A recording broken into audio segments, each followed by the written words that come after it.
inside I give thanks and the highest praise. Ground myself to my earth, connect out the space. Hello and a great, warm, huge, massive welcome to everyone already in the chat. It is episode number 56. 56 of the Mr. Wiggly Sunday live stream. My name is Dominic Hawken, aka Mr. Wiggly, and this is our Sunday show. I hope I'm making it out vocally, so give me a quick thumbs up in the chat if there's any problems. Save me going on for ages. I can see Puppy Power 5503 in the chat. Huge welcome to you, because you are Amelia. Lula May's best friend Emilia is watching in the chat. So that is just insanely brilliant, Puppy Power 5503. Thank you so much for watching. One of the questions in the quiz later, it contains you in it. You're not the answer, so I can say that. Otherwise, Wagyu, who would normally get all the answers right, but it has you in the question itself. So thank you. I'm obviously working. Thank you very much, Wagyu. I'm grown. Paul Talbot, everybody here. A huge hello to everyone in the chat. There's a whole bunch of people already posting, which is fabulous. Hello to you, Rotten Circuits, who was in, goodness me, 6:30, and he posted 5 or 6 times. He's been desperate. So that, I think it's pretty hot in Montreal. That's Ray Malone in Montreal. I think it's a bit of a heat wave has hit them over there that we had last week. It's a bit cooler in the UK at the moment, although I think I might switch the fan on in a second. It's I don't know, the studio's obviously hotter than everywhere else, but it's still got that kind of warm balminess, which we shouldn't complain about. Hello to you, Synthient. Yes, you got the right time this week. It's probably me getting the time zones wrong, to be honest. Lady Aptitude, hello to you. Azio Head. Andrew Ledley, hello there. That is a relative of Amelia. Oh my gosh. That is the Mr. Wiggly Super Horn from Jason Crouch. Thank you so much there. All money donated via Super Chats and everything to the channel goes to Great Ormond Street Children's Hospital. Jason Crouch, you are absolutely fantastic. LM and her besties are slowly taking over. Yes, and her besties' parents as well are online, which is fantastic. Good to see Cryss. Yeah, Cryss Synthient is our guest. He will be in any second. He is here. It's not that he's late or anything. I just haven't switched him on yet. But thank you very, very much. If you do want to donate to Great Ormond Street, which is a UK hospital, does amazing work with children in the UK for quite a few people who are in the chat. Actually, I found out subsequently it's Lula May's favourite charity, and we do a charity quiz about 7:30 for half an hour, raising money for it. Just ping off a super chat message or super thanks after the show if you missed it live, and hello to you if you are watching after the show. And all the money, not just the money less the bit that goes to YouTube, we make up the difference. So any money that YouTube take, we make up the difference, and it goes to YouTube. And as of last week, thanks to people like Jason Crouch, we smashed it. We made £225 on last week's show, which brings the total since last October, which is when we started raising the money, which was about show 25 or something, £6,150, which is just brilliant, which is $7,380 in Cryss Synthient currency. So thank you so much.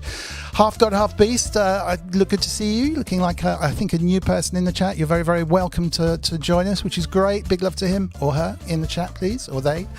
And yeah, fantastic. Yeah, Puppy Power. I can't believe Puppy Power's watching. This is so ace. Anyway, without further ado, we have an amazing guy in the chat whom I've known for ages. I met him as a result of Pro Synth Network on a Friday, where he was a regular guest on there. He was before that guesting, I think, with Jamie Morden's show, the wonderful, oh my goodness, Kent Spong from your old bandmate Spongles Forever. Kent, you just huge love for Kent in the chat. He's Kent, just amazing. Spong, can you tell me what's wrong? I mean, there's always an excuse to play the Kent video. I think that we got made for him. I think let's just do the shortened version of Kent's Cryssy Rock video. Kent Spong, can you tell me what's wrong? Kent Spong, can you tell me what's wrong? That was Cryssy Rock from Benidorm asking Kent Spong what's wrong, which is now his catchphrase. If you ever take a synth to Kent Spong to repair, which you should, He literally is the world-renowned expert on everything from the CS80 down. If you spend an absolute fortune on a vintage synthesizer, the chances are he will either have repaired it or you'll be getting in touch with him to repair it. And he is an amazing donator to this charity, so thank you, Kent. We've got a good thing going on with Spongles. We've decided that Spongles were a band in the early 80s that Kent and Ty Unwin and all the old regulars were in, and we're just kind of coming up with stories about tours and what it was like back in those days. So check out the Spongles Facebook page if you want to find out what's been going on there. It's pretty just surreal, I guess, is the best way to put it. But thank you very, very much to you, Kent. That's absolutely wonderful. Cryss Synthient, like I said, Jamie Morden's wonderful GeoSynths show, which was on just before me. If you missed that, tune in from 5 o'clock on Sundays on the GeoSynths YouTube channel. Pro Synth Network, it was also involved with. That's on Fridays at 6 o'clock, I think. Possibly 7, maybe 7. Fridays for most of the evening. There's nothing else on Fridays worth watching other than that. And he's also just started the Thru Port Collective, which is a brand new show and group, effectively, of which the show is part, kind of getting people to make music rather than buy gear, if that's the best way of putting it. I'm sure he'll tell you more when he's on there, but everyone is guilty, myself included, of thinking if you buy the latest piece of musical kit, you're going to make better songs. That's not always true, not often true, who knows, but it can be a substitute, let's say, for not making better songs, because you need another better piece of kit. So without further ado, please welcome to the stream the absolutely wonderful Cryss Synthient. So how are you doing? Hey, I'm doing well. Great to be here, Don. It's lovely to see you. I'm really good, thank you. But it's great to see you. I mean, we've been talking for months about you coming on. Honestly, it's just great to see you there. And can I say, it's great to see someone with guitars. Well, it's nice to be appreciated. We're not very popular in this community usually. Well, there's a Moog 1 sitting behind you. I think any guitarist with a Moog 1 is automatically in the band. It's a bit like a drummer with a rehearsal studio or a van, isn't it? You get in the band. How are you doing? We'll do a quiz, in 15-20 minutes, but can we get a little bit of a kind of info on the past, on young Cryss, and kind of what was young Cryss when he left school? Was he always going to be a musician and into that kind of stuff? Yeah, well, I probably had an initial start in music in the late 80s, but didn't really stick with it. And then about 92 or so, got a guitar, and that just sent me down a rabbit hole. Like incredible. I just fell in love with it, fell in love with music. I mean, I always appreciated music before that, but the opportunity to make it myself and to really dive in that way was a lot of fun. So that's really how it got started. I mean, with the guitar and bass, obviously a lot earlier on, but synthesizers, unfortunately, if you were doing high school in the early 90s, it was a great time for guitar because you had kind of the end of the 80s hard rock stuff that was just slowly tapering off, and you had all the grunge stuff. But as far as like synthesizers, the everybody that I played with was really enamored with kind of the rompler scene, and I was into classic rock, so I really wanted all those like old Mini Moog and VCS3 type synthesizers, but nobody knew anything about them, and I didn't have the internet, so it was a little bit of a delayed start. Of course. Imagine Public Power 5503. Imagine that, no internet. We're talking about synthesizers and keyboards which weighed about as much as a small truck that you'd have to cart around to gigs and things. No method of finding out about them. Yeah, well, that's true, actually. Yeah, there's a wonderful Moog 1 sitting behind you, which is absolutely amazing. Any questions in the chat over the course of the stream for Cryss? Please just stick a Q on the front of them. I'll try and spot them as they come in. Mrs. Wiggly will be up in a minute with Lula May, and she'll keep an eye on them too. But if you stick a Q on the front, that would be great. We'll call them out. So, what was the first synth that kind of took your eye? Well, the first ones I were interested in, which I never have owned, would be the Memory Moog and the VCS3, and those a lot to do with the Pink Floyd connections. Right. So I was very enamored with those, but my first synthesizer that I bought was actually a Roland Juno 106. Oh, not bad, not bad. So were you around when the kind of Juno 60s and 6s and the Poly 6s and that first wave of synths kind of, I've called them the first wave of affordable synths, I suppose, because you had the Jupiters and then suddenly you had sub £1,000 things coming in, and the Juno 106 was kind of in the wave after that, I guess. So you were playing guitar and lusting after those a little bit in the background. Yeah. So I mean, by the time that I was had determined that I was going to spend a little money on a synthesizer and not another guitar amp.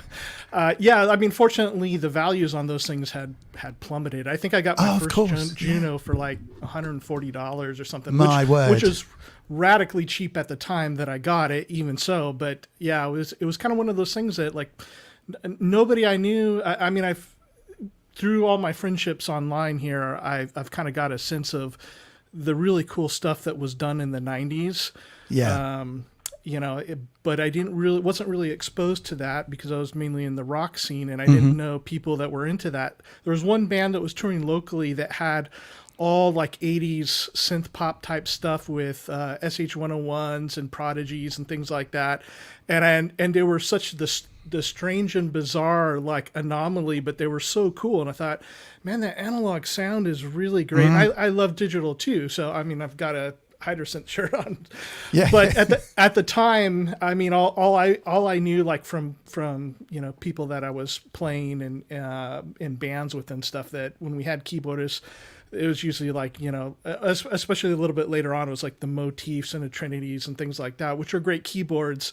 But for me, like where I was at, I was like, I want to find some information about this, but I was kind of scared to invest in any of that stuff since nobody knew about it. So, yeah, of course. I mean, it was true back then that for the UK bands to break America, you had to play guitar. I mean, and there's still a lot of truth in that, actually. I mean, you could still break it, but the idea of a band like Depeche Mode to become a stadium band would have just been laughable at the time. You really had to, because America is huge, rock oriented, and it's much easier to fill stadiums and have a rocking good time with some guitars going on. So I can see that. Whereas I know, funnily enough, one of the first breakthrough tracks was a Tubai Army track or something like that, which they went in as a rock band, found a synth, and actually is a really loud rock driving live stadium sound. And then it sort of moved backwards a little bit, I mean, not in a negative backwards way, but it moved sideways into a very much more lightweight synth pop, as you say. No one's thinking about synth pop as playing to large stadiums, but then you talk about bands like The Prodigy or Depeche Mode or bands that are out there that are actually almost replacing guitars with synths, and suddenly you kind of get that crossover. But there's still quite a divide on that. Well, there's, I think, and with the American perspective too, it's like hanging out with all of you guys, like, the Kraftwerk and Tangerine Dream, those bands were so important to you guys that were just not even on the radar. But, I think one of the, I don't think underappreciated, but maybe people don't understand how much other people have gotten into synthesizer is through a lot of the classic rock bands.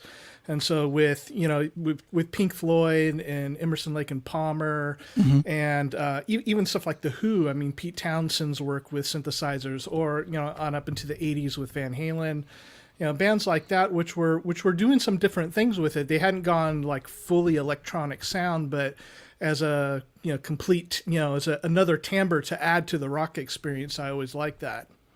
That's a really great point, actually. A really great point. And I mean, synths can, I think, because they can cover all grounds. I wanted to make a video about effects and start kicking it off with basically, this is what a guitar sounds like, and just strum an unplugged in electric guitar. And then go, right, and this is what it sounds like in all these various... Everything you're hearing is either as a result of an effect or a speaker or a cabinet or an amp, So now take your one sound synth that sounds already more exciting than that strum, and imagine what you can do without even changing the preset.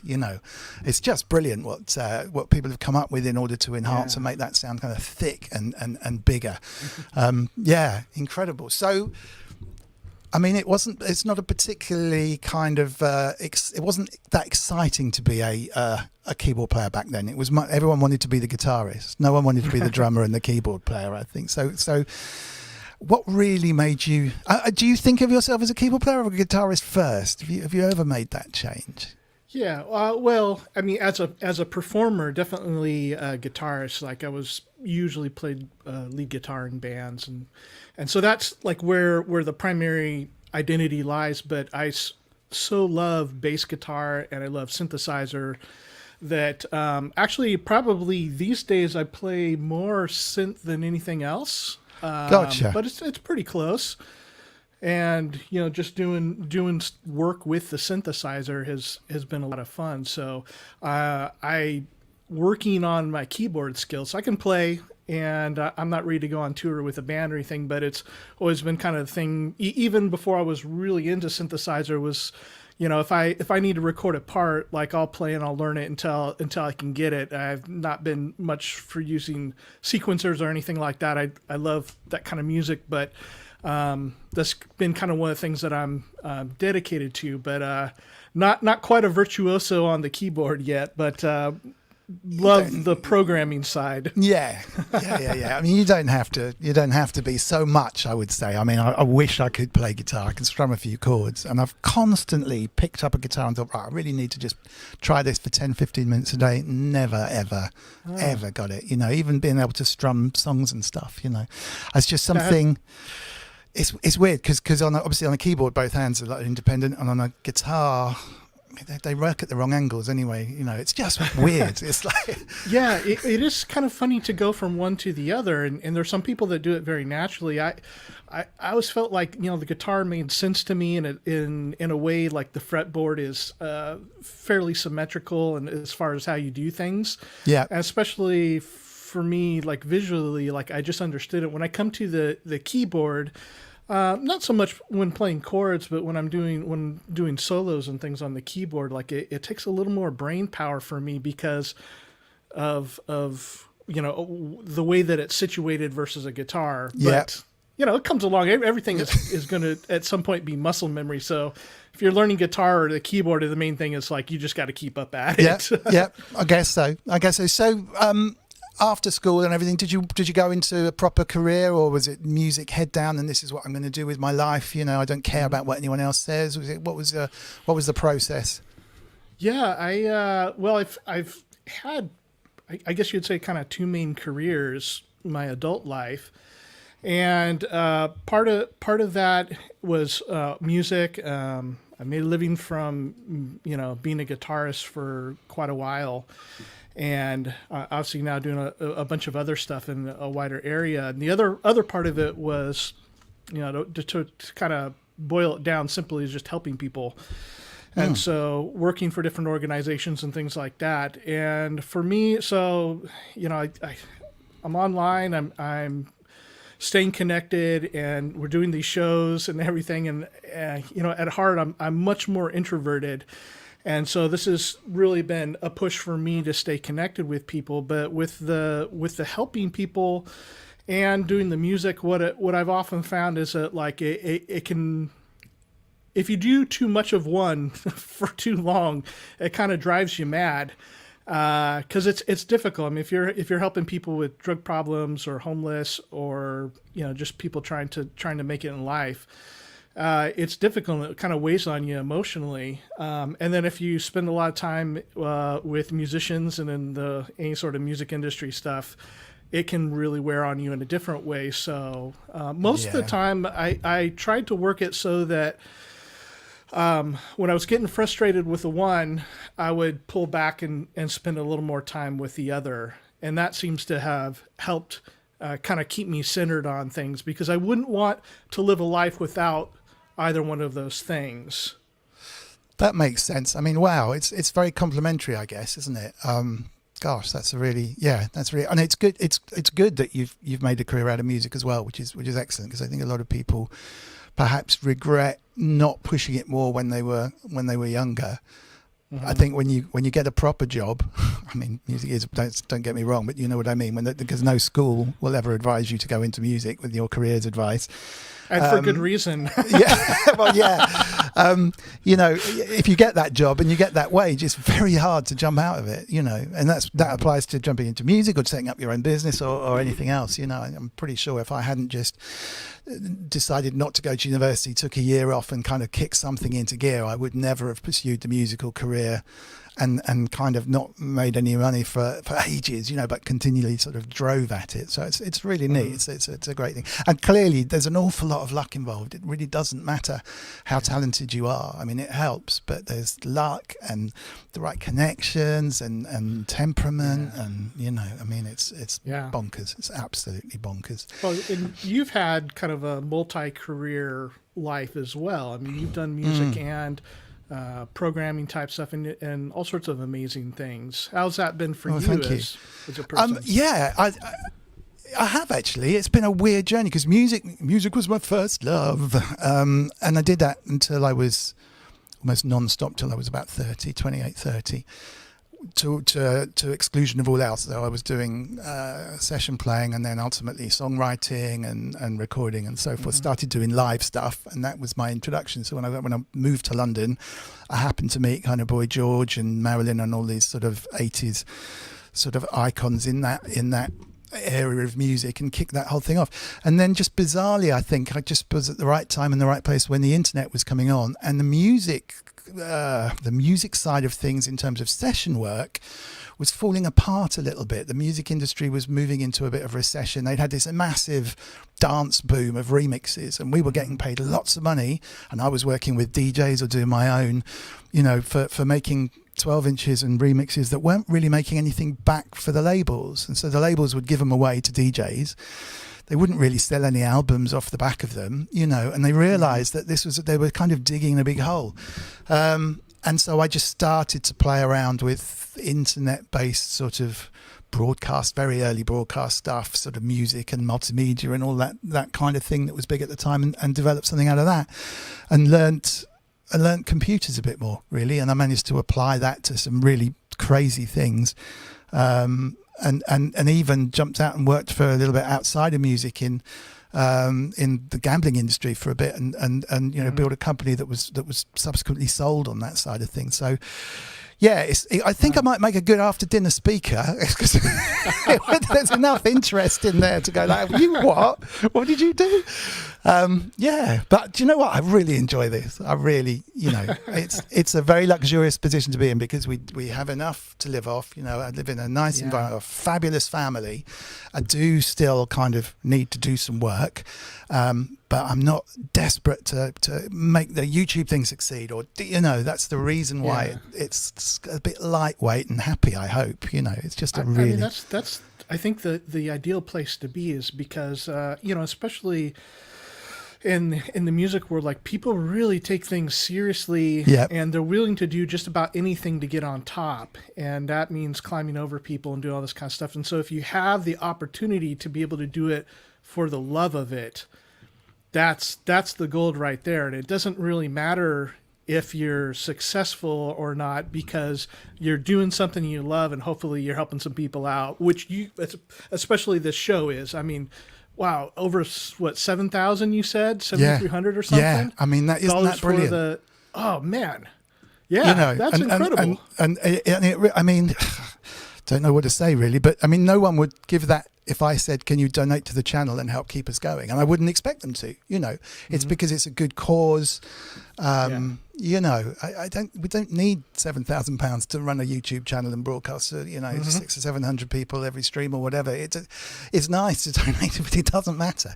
I was chatting with Ty Unwin about it, actually, who's such a lovely, down-to-earth guy as well. You know, I mean, he's got this reputation of being, from our stream, of being very competitive, you know, and quite forthright. But, you know, he was saying you can tell sometimes when some YouTube streams, they don't really want to be doing it. They've done it every week, and they just got to get up. You've got to get up and do it.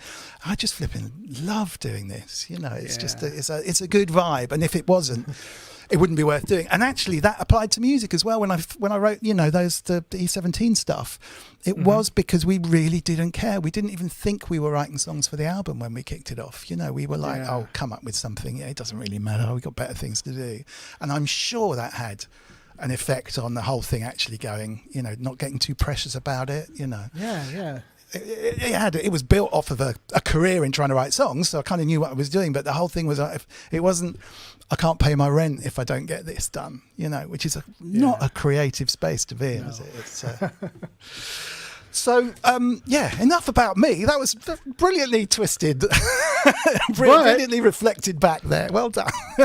but brilliantly put. I mean, it doesn't need to be said. And I have found you to be a very interesting person because, these people. You're pushing forward and doing all this kind of stuff, but your personal history is actually fascinating. And I think what sometimes people don't get, maybe, like I've had some really great conversations with you about music and what you've done, and I've heard some of the stories, and because the show is so lighthearted and fun, that they don't realize like how crazy talented you are. Oh no, thank you. Very, very kind of you. Maybe how much stuff has gone on in the background, perhaps. Yeah, I like it that way. You can talk about stuff. I mean, maybe we should I want to do a studio tour at some stage, and maybe just do chat. Maybe you could come on and we could just chat together and find out that'd be a great. little bit more. That would be a nice way of doing it. Yeah, because it is interesting, and some of it is bonkers, and there's some brilliant stories. Probably not quite as good as Grace Griffin's. I don't know if you caught Grace's show. Yes, I did. They were insanely brilliant. If you haven't watched it in the chat, check out Grace Griffin's stream. She does a lot of on stage sound. So when you're a band playing, you've got the big speakers that play to the crowd, but you've also got monitor speakers to the people on stage so they can hear what they're playing. And she's normally in charge of that, which means you're in charge of what the singer is hearing in their in-ear monitors and that kind of stuff. So she's done that for Robert Plant and Morrissey and all these guys. I would never want to be in charge of Robert Plant's in-ear monitors. You imagine that's got to be a very stressful job. Yeah, exactly. But Lula May did go and sing at the Thousand Voices Choir, which is this thing they organise for school children, with Amelia, who's in the chat, which is fantastic. And they get it runs over a course of evenings, but they get literally thousands and thousands and thousands of children in, all singing in a choir. And she was in charge of the sound for that with all these microphones, which was brilliant. And we got a shout out. So they're in the middle of the rehearsals, and it's like, big shout out to Lula May and the school, and everyone was saying, "Way!" So I was like a god for that day at school, which is brilliant. So thank you, Grace. I don't think you're in the chat, but if you're listening afterwards, that's very, very, very kind of you. I can hear someone coming up the stairs, I think. So, Puppy Power saying it was so fun. If you're late to the stream, Puppy Power is Emilia, Lula May's best friend, who's about to appear as a question in the quiz, which is cool. And here they are. So we'll get this set up for 2 seconds. Hello, Mrs. Wiggly. Oh, we've got another guest. My word. Did you know a puppy arrived? Yeah. So hold on, let's have a look. Let's see what it looks like. The puppy's come up. Grace is in Italy with Paolo Nutini right now. This is true. I didn't realise he was in. Yeah, basically, if you saw Glastonbury, Paolo Nutini did a live gig, a surprise one, and she was doing all the sound for that. Look at you! This is up a bit. This is Hazel, the King Charles, beautiful Cavalier King Charles Spaniel, and she's about twice the size as the last stream. Look at you! Beautiful dog. Isn't she lovely? Any questions in the chat for Hazel? Just prepend them with a Q. The answer will definitely be ruff. Wow. Okay, are we ready for the quiz, kids? And Mrs. Wiggly? You could. You can take her up here as long as. I was going to say as long as she doesn't wee. Okay, now I get to see if all the microphones work. Stand by, everybody. We're going to do a quick quiz in a minute. There are no right answers. Well, I say there's no right answers. It's not the kind of quiz with a Googleable answer, but you're very welcome to have a crack in the chat as well. Chris gets a kind of advantage because in the chat you're running at a slight delay. So if he gets his answer in quick and he's right, obviously he will win. Come and have a sit down, sweetheart. I know it's still morning here, and the processor still turns a lot slower for me. Okay, no donations for a second. Let me just kill the... Yeah, horn is killing. Hello to David. Whew. Sorry about that. David Serchek, thank you so much. It's off now. You okay, my darling? Okay, forgot about that. David Serchek, thank you so much for your donation on the road, but saying hi to Cryss and the Wiggly gang. Thank you. That's very, very kind of you. And I think Hazel is just about recovering. Let me angle you. Can I have my headphones? You can. Thank you very much, David Serchek. Can I just say hi to Cryss and hello there, and hello to everybody in the chat. Hello. I might need to turn you up, Mrs. Wiggly. Hold on. Oh, There you go. That's okay. oh, is that better? Yeah, I'll just turn you up. That's fine. Okay. Now, can we hear you, Lula May? Hello. Yeah, just about. That's kind of cool. I'll turn you up a bit as well. Hello. I was explaining to Cryss that the talent never show up for rehearsals, so I have to kind of guess the levels and the camera angles and everything. So let's just get. What's the saying? Always late, but worth the wait. Yeah, exactly. That's a good one. A huge love to everyone in the chat saying hello. That's really kind of you. Thank you very much indeed. No horns now at the moment because of Hazel. Well, she actually seems pretty cool now, but obviously it wasn't the greatest start to her visit. Okay, there you go. Do you want me to hold that? You've got no hands. Okay, all right. Have your chat sorted as all chat rather than whatever it's called, best of chat or something. There are two settings to YouTube chat. You want the one that shows absolutely everything, otherwise you might miss the right answer streaming past. And welcome to our new moderators. Inky is not here for the first time in 56 episodes because she's running hardware jams at the moment, which you should flip over to once this stream ends. It's the last night tonight, start at night 3. So we should have, as new moderators, Wagyu Synth Addict and Andrew Brooks, and Tony Duncan will be a fourth one if he pops into the stream as well. So we had a bot popping into the chat a little while ago, so thank you very, very much for that. Live chat. Do you know, 1 week... Yeah, hang on a second. Oh no. You might have to help. I can't. Boom. Yeah. There you go. Okay. Yeah, I always forget live chat, the words live chat. Right, let me just angle that down again. Let's see if we can get can't really get Hazel and you in, but we'll see. You have to. Yeah, we can like that, and that's fine. You can see her little head. Okie dokie. Yeah, so have it sorted by live chat rather than selected chat or whatever it is. And yeah, time for the quiz. You ready then, Lula May? Yep. Are you ready, Mrs. Wiggly? Yep. You ready, Cryss? No, but let's do it.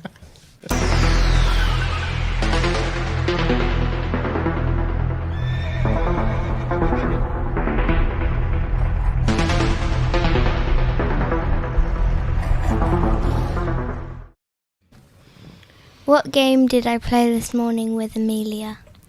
There you go. Puppy Power in the chat. What game did the two of them play this morning? Put on chat. Put on chat. Fetch. Nope. Good one. Oh, Amelia! Amelia's saying hi! Yes, she's in the chat. Sorry, Is I she should have said there? she's in there. Yeah, and Mr. Ledley's in there as well. Puppy Power. Oh, awesome. Hi, Amelia! Tennis, no. Scrabble, any more guesses, Cryss? Awesome. Minecraft is not right, but close.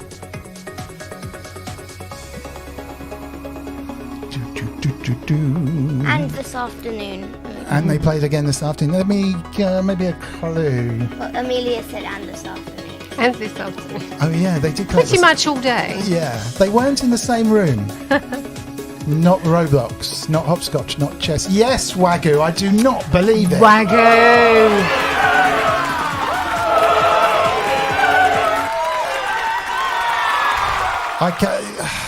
Wagyu gets absolutely every single one of these questions every time, to the point of, I think, stalking us. It's just incredible. He's a mod now as well, but No, I think he deserves something special, he deserves. actually. Yeah, absolutely. What? Yeah, well done, Wagyu. Yeah, you can say so.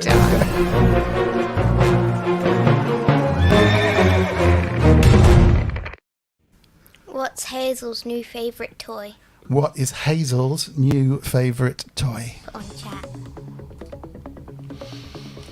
Cryss, any thoughts? I don't know. So Sola has a little tiny stuffed squirrel that she's just mad about. She loves it.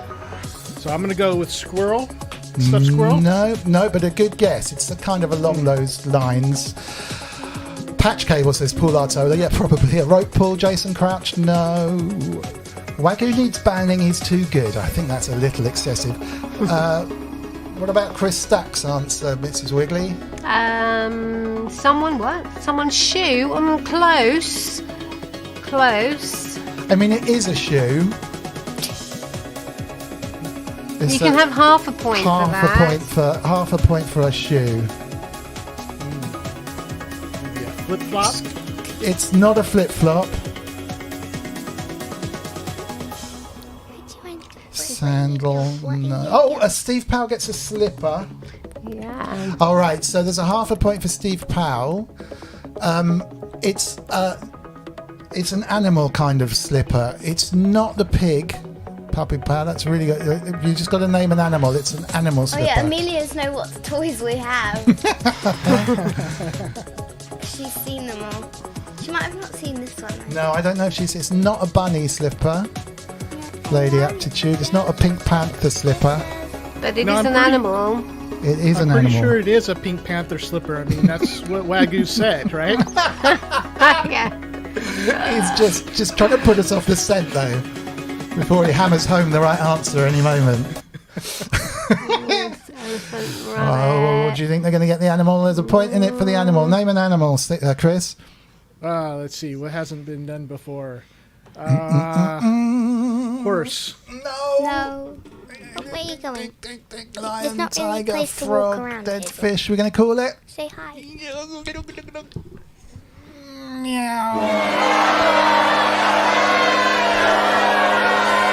What was the answer, Lula May? Cow slipper. It was a cow slipper. Ow. Always worth trying the cow. It's like a... Is it a real slipper, Mrs. Wiggly? It's a squeaky one. It's the slipper for dogs. It's a dog. Oh, so they sell them in it's a ones. toy We slipper. don't I have tried another one. putting my foot in there, but it didn't fit. Oh, hey, you get to chew my microphone. Yeah. What's this? What breed is Sola, Chris? Well, she was adopted. We got her from a rescue agency. So just going by what she looks like and her personality. So our first dog was a Bichon Frise, maybe Bichon Frise and Poodle. She was all white like Sola, or actually a little whiter than Solo. But we think Sola is maybe a Maltipoo. A Maltipoo? So, wow. Yeah, Maltese and Yeah, a Poodle mix. And she's like I thought multi as in lots of different ones. No, but Maltese poo. Right, excellent. Yeah. Wow. She's a tiny little thing. She's about 6.5 pounds. So. We love dogs. We love cats too, but I think we've all fallen for Hazel, haven't we? Amelia, cows eat crocodiles. Cows do eat crocodiles. That was a Lula May logic. Yes, yeah, absolutely. Look at that. That is Amelia's puppy as well. What's her name? Sandy. Sandy as well. So they're going to play together soon. And has Hazel met Sandy yet? No. No, we're going to arrange a play date. Wow. Okay. Question number 3 at the ready. Ready, studio? Is everybody ready? Here we go.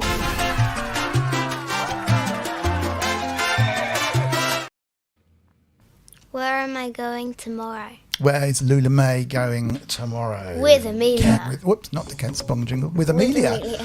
Oh, Amelia's not allowed to answer this one then.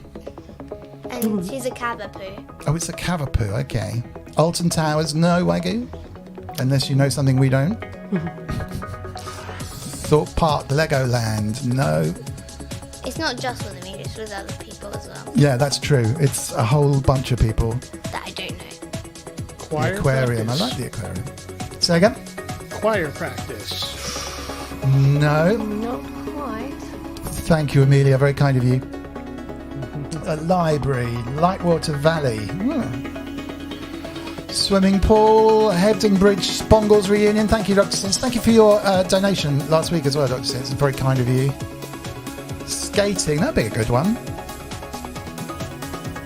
Canoeing, Laser Quest, no. Wagyu, Florida. That'd be cool. No, not McDonald's. Not band practice, not plane spotting, not bowling, a party. No. It's kind of a thing. It's not a specific one-off place like Niagara Falls. It's like a thing that kids go to in the holidays. and there's more than one of them dotted around the Amelia world. gave a clue.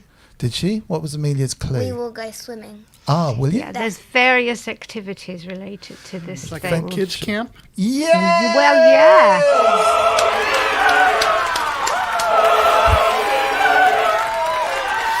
Azio gets the point for that as well because it came Who? in Azio Head because he came in just at the same time. Yeah, it's kids camp. What do they call it in the UK? It's a holiday club. Holiday club, which is the same as Pied Piper. Well, yeah, it's called, yes, a Pied Piper club, but it's a holiday club. There was Chris got half a point earlier. Who it was? Chris somebody. who Who was it? It wasn't you. wasn't that Chris? It was Was it somebody Chris else. Stack?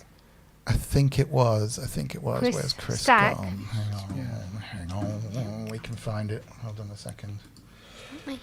The Chris Stack is a very talented multi-instrumentalist.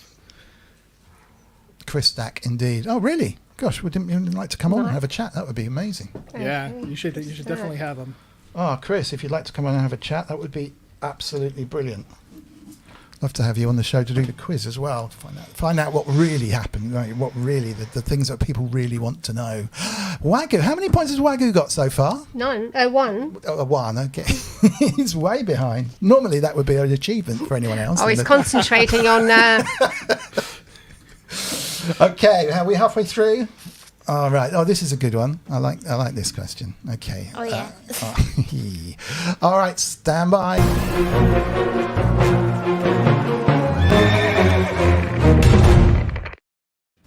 What's my favourite flower? What is Lula May's favourite flower? Tulip. No, not a tulip. Hey, Magic Box, thanks for joining us. Oh, Chris, you'd love to come on. Thank you so much. Violet, Rose, Wagyu, no. tulip, Okay. no. Geranium. No, good word though. Or geranium. I always get confused with geranium and germanium, like in transistors. Yeah, I always have to think diodes, about, like, isn't did I say the right word?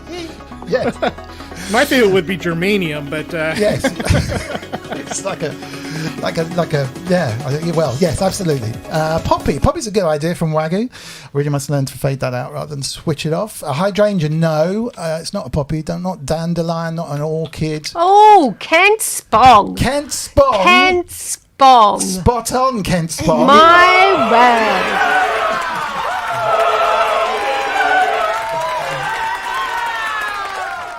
Kent Spong, can you tell me what's wrong? Kent Spong, Kent Spong, Kent Spong, Kent Spong, Kent Spong, Kent Spong, Kent Spong, Kent Spong. Well done, Kent. And he thought he was joking. Kent Spong for the maybe That is brilliant. the one, maybe the first time. I mean, I know when he's been on, he's got lots of points. Not sure if he's won a quiz point in recent memory. Anyway, well done, Kent. He's had a points here and there, but yeah. and quite a few dog lovers on the show. Oh, in cool. The chat today. We Kids did got a his. dogs and cats. I think it was 2 shows ago, and it was 50-50 until at the very, very last minute, and someone popped up and just swung it just as we were hitting the end of the show. But yeah, so it's pretty much down the middle. Well done, Kent. That's epic. I think you've already got a little bit of work coming from Paul Holmes. I think possibly with his Transcendent synth. So if anyone does need anything repaired. Kent is actually not expensive either. He's like practical and just brilliant at what he does. So if you have synths and things not working, get in touch with Kent or give me a shout or whatever. He's easy enough to find. There's not many Spongs on Facebook, to be honest. Wagyu, thank you so much. Can you play with the video filter to amuse Emilia? Yeah, maybe. Actually, that is a very good point. Let's see what I can do. I'll show you whilst this is coming up. That's a really good point. Wagyu, thank you. Sorry, no horn with Hazel in the room. I'll save up and we'll get your horn later. Being very well behaved. Isn't she? Yeah, She's such a the good best. girl. So I will switch on the video filter in a minute. My usual last minute stuff, I forgot to enable it. So we'll switch it on in just a second. We've got a couple more questions left. What's the scores on the doors, Mrs. Wiggly? Right, so we have Wagyu 1, Chris Stack half Steve Powell, half Cryss has got one, Azio had one, and Kent Spong one. Whoa, all to play for. That is incredible. Game is anybody's. Okay, are we ready?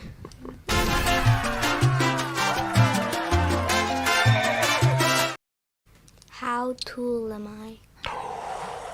How tall is Lula May? I guess Poppy can go in for this as well if she wants. Poppy? Poppy, sorry, Amelia. Puppy Power. That's what I said. Puppy Power. What a sweet little pup she is. Thank you very, very much. Nobody said it before you, Kent. You are the winner of the last question. There's no denying it. This is in, well, you can have it in meters or feet. Centimeters or feet and inches if you want. Somebody wants to know where the donate button is. Someone will have to tell you. It's the super chat. Magic Box Studios is asking. I'll tell you in 1 second, Magic Box. Right, so 4, 9, 4, 10. I don't I'll think. say We've got close. 4'6". Wagyu.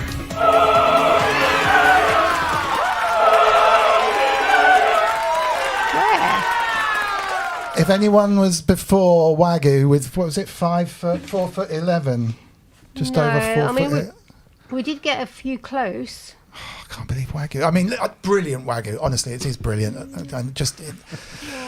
No, they didn't. They did they? Got 4'10", but not a 4'11". Yeah, that's the closest. Wow, Wagyu. Well done, sir. Well done. This is just incredible. Wagyu. So Wagyu steams into the lead with, it must be 2 points. And everyone else is on 1? Yeah, everyone else is on 1 and 2.5. How are you doing? Oh, she's almost asleep. This is She brilliant. has grown a lot. Put She's the a camera big down girl. so everyone can see Yeah, Hazel. hold on. Oh, so I'm zooming in on her bottom. Oh, this way. So Prometheus UK says he got 4'11". Did he? Okay, Prometheus, you can definitely get a point too. It's 4'11" and a bit, but no, just and less a bit. Oh, no, it's 4'11" and a bit, but I think Prometheus probably deserves a point. All right. But Wagyu, I mean, yeah, incredible. How many questions we got left? 2 more. We've got Blinking. we've got a game. blinking 1, 2, game. and then big questions and logic. Blinking game and then a picture. Okay. No logic. Oh yeah. Okay. What That's a picture one there. Okay. Are you able to do the blinking game, Lula May, from where you are? Maybe. Let's have a look. Let's see if we can. Hold on. Are you gonna do the blinking game? I have to try and get the blinking camera working. Is it gonna join? It's too tight. Hold on 1 second. Well, talk amongst yourselves. Oh, look at that adorable little face. Thank you. Okay, there we go. Let's see if is that going to do that without falling over. No. One more go. The camera wants what the camera wants. It's true. Well, maybe. Everyone wants to see Hazel. Everyone does want to see Hazel. Can you lower your head for a second? Not that much. All right, no problem. I will hold it up here. There you go. But I can't It's see gonna be good. myself. That's what I do. Okay. All right, one more go. This is weird. It's like so tight. Everyone wants to see Hazel. That's what it is. Maybe I can hold it back. Yeah, I guess so. I'll do this. Oh, Prometheus is owed up to a mistake. He's saying he said 4'10". Oh, Prometheus. We should give him Give a him point half a for being point for honest. trying. Anyway. Yes. Yes, honesty is good. In this. Honesty Right, is we're good. here. You can still have your point. Apologies to everyone catching up audio only after the show. That was me just fiddling with the camera for 5 minutes. But at least we can now see Lula May. Yeah, you ready to go? All right. So this is a blinking competition. So we basically just have to be the last person not to blink is the winner. So we all start. If you blink, you're out. Are you judging, Mrs. Wiggly? Yeah. Okay, so we need to be able to see our eyes. Okay, are you ready? You count us in, Mrs. Wiggly, please. Here we go.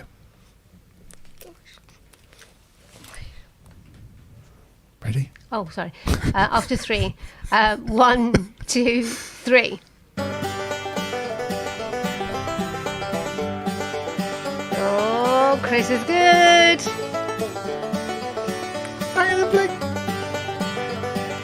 I hope Amelia's doing this at home. Oh, Lula May's out. Oh! Oh, Cryss is good. I said he Well was done, good. Cryss. There he goes. He's got points. Very good. Very good. You were out far too early, Lula May. You're normally much Hazel better than was that. wiggling. Oh, wiggling Hazel. My words, which puts Cryss into the lead with Wagyu, I think. Yeah, it's a tie between Wagyu and Cryss at the moment. All right, we've Just to have some time as a tie with Wagyu, I consider a victory. This is true. Magic Box Studios, thank you so much for the $20. Thank you. You obviously found the button. Hello to everyone from beautiful sunny Los Angeles. Thank you so much for the donation. Sorry you didn't get a horn this time. We're in pet mode. Normally we blow our ears off with a horn that is a real horn sitting over there. In fact, if you haven't seen it, and there's probably quite a few new people after last week's amazing stream with Nick Batt, which if you missed, you should definitely check that out. This is a picture of the Wiggly Super Chat horn. So it fires off whenever we get a Super Chat, unless I switch it off, which is what I've just done. Okay, so we're down to the last question, which is a picture question. No, there's one more after. There's a joke. There's a joke. Oh, I guess you do get a point for the joke. Don't chew my chair. Oh. All right. Okay. So there's a picture question coming up anyway. So this, let's just get this picture done. So basically, Cryss, if he gets this, could go into the lead, I guess. Don't chew my chair. All right. You ready?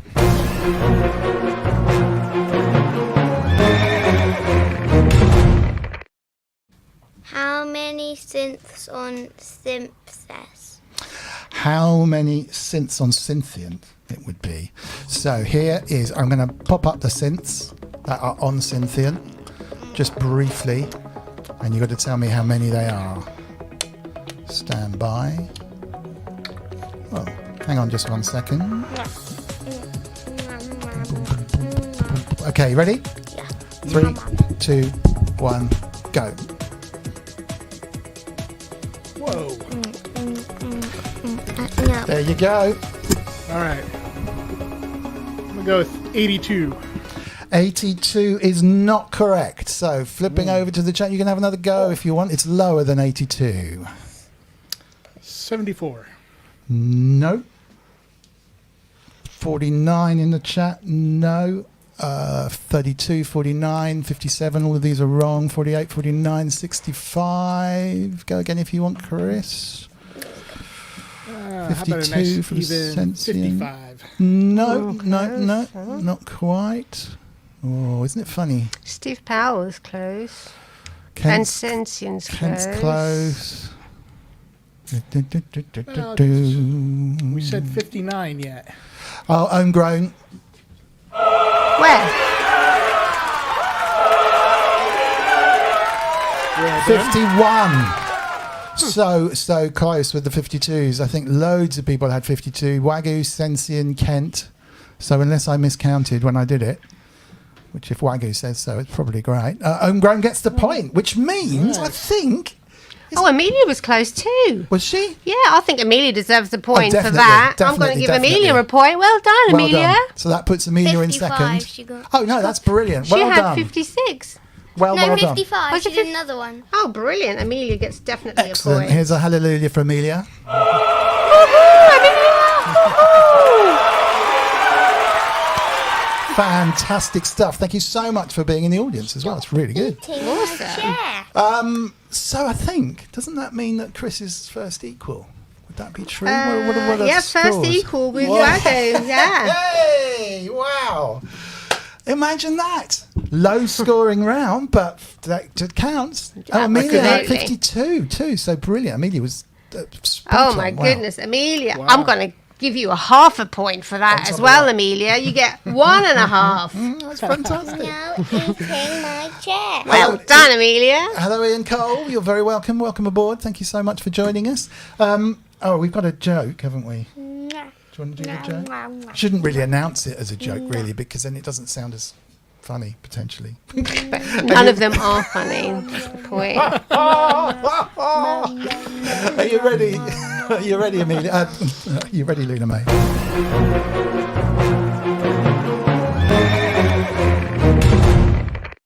What did the skeleton order with his drink? What did the skeleton order with his drink? Shake? Not bad. Not the answer on the card.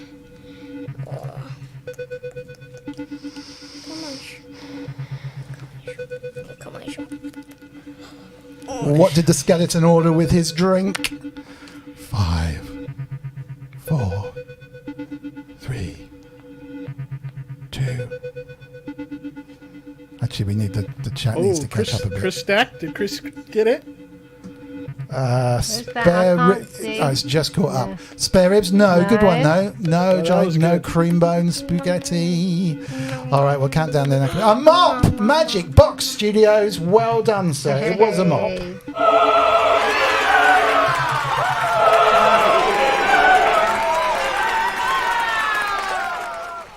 We have a skeletal laugh It's an somewhere. eye cream bone. Not that one, this one. Okay, so would you like to do the big question or the Lula May's logic? I'll do question first. Okay, so these are proper questions. This is a relatively new part of the show where instead of asking slightly, non-standard kind of ridiculous questions, this is actually something that Lula May really wants to know.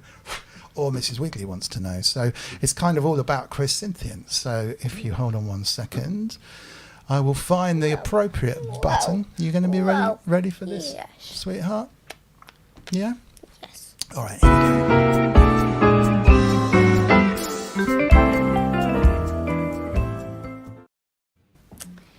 go. Is your name really Cryss Synthient? Yes and no. So my name is Chris, Cryss, and so I and when I got on Facebook, my business name is Synthient Sound, and when I got on Facebook, pages couldn't post in groups, so I just put my last name as Synthient, and it kind of stuck. And then when people would ask me, "Is that really your last name?" I would say, "Yeah," and it was terrible as a guitar player. So. Oh, brilliant. Okay. Well, that's cool. Is your last name a secret for all time? No, my last name is Smith, or at least that's what I tell people, but you could... We will never know. We will never know. Wagyu knows, though. Wagyu Of course Of course he does. Wagyu knows everything. It's absolutely everything. Hey, Inverted Popes, welcome along. You missed the quiz, but you can always rewind. Mrs. Wiggly, are you ready for your big question? No, because...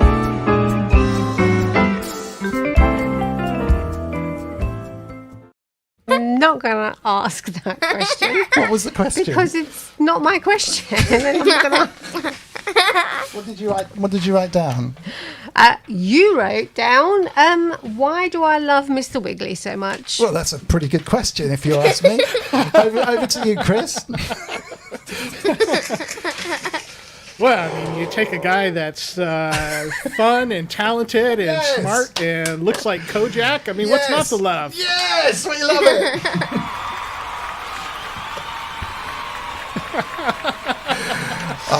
Top vote. yeah. Big love in the chat for Cryss Synthient. My word. All right, Lula May's logic time, and then we'll pop a tune on, and we'll come back and we'll talk proper music with Cryss Synthient after this. I think. Ready? All right. So Lula May's logic is about to occur.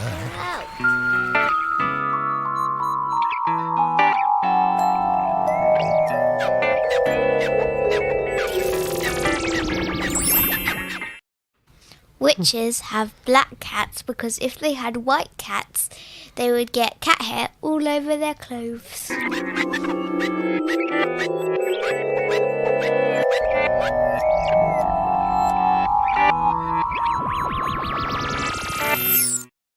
Yeah, it's true. It's very true. Very, very true. Very, very true. Looks like Kojak. I do. There you go. Kojak was a detective in the 70s on telly. He had no hair. Stop Stop eating my chair. Who loves you, baby? Used to say. Thank you for that. Thank you for that. And yeah, very totally true. I love that logic. It was a really, really nice one.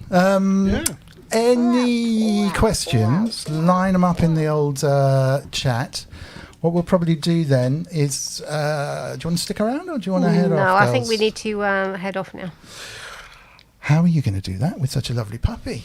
Who loves you, baby? Says Cryss. Make That's everyone true. see Hazel. Yeah, let's have. Do you want to go back to Mummy then with Hazel No. on that camera? Here. Hold on a second. Let me slide you back. Wee. Oh gosh. Hazel's licking you. Well, your headphones are. Ah. There you go. I can't hear anything. That's okay. I'll turn it up in a second. There's nothing really going on. It's dead air. We've lost about 50 viewers. Should take You this. need to take your headphones off. Oh, there we go. Oh my word. Oh, she's all tangled. There you go. All right, so you head off over to Mrs. Wiggly behind if you spin around for a big goodbye shot. Let's put some background music on.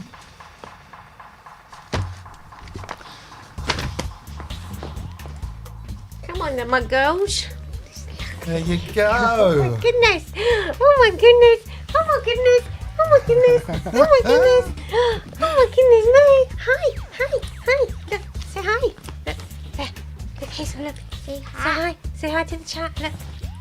Look. You can see Over there. yourself in the thing. There you go. Hazel. Oh, thank you, Synthetic. Go. Hazel, look. 12 and a half Say weeks bye-bye. old, I think. Bye bye. 3 months now. Give me my baby. Look. Give me my baby. Oh, yeah. Okay, big love in the chat, Right. please, for Lula May and Mrs. Wiggly. Thank you so Bye much bye, for joining everyone. us. Have a good week. See you next week. So much for Bye. joining Nice us. talking to you, Chris. Bye.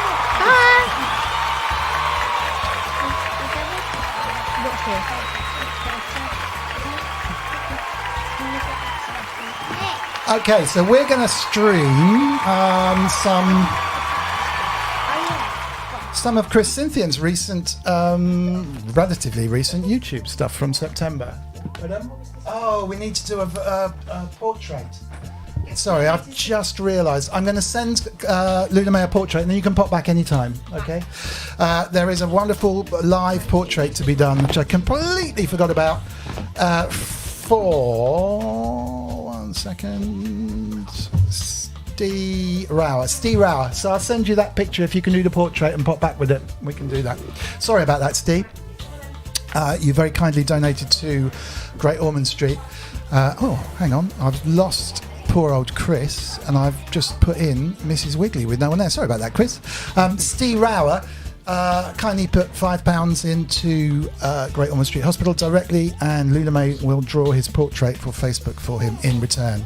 And she's going to do that live in a minute. But what we're going to do now is go back to September 2021 and take a look at this stream from back then, which is 4 mini songs featuring pulsar modular P42 and some guitar. And it's actually really nice, actually. It's really, really good. So kind of a bit different from some of the normal synth stuff that we would put on because it has guitar, but it's also very well observed, I think. So if it's okay with you, Chris, we'll run that. Yeah, let's do it.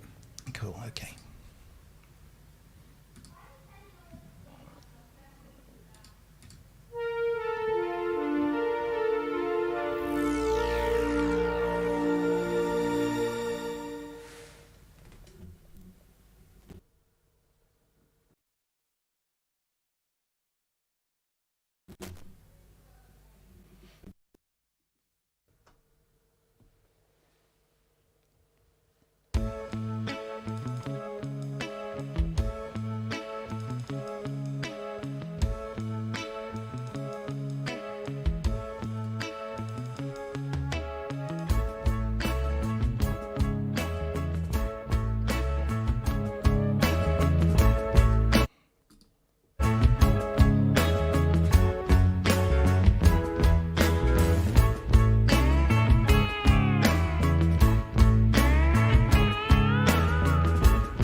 just forward it on to the dub section that you did.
I just want to go on holiday now.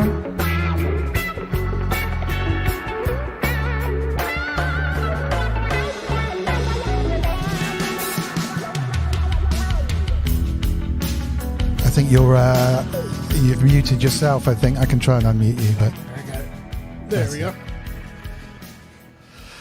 Yeah, I just want to go on holiday. It's just nice sometimes to hear a bit of real drums and bass, and it's just such a good vibe on that track. Really, really good. So a lot of love in the track as well, in the chat as well.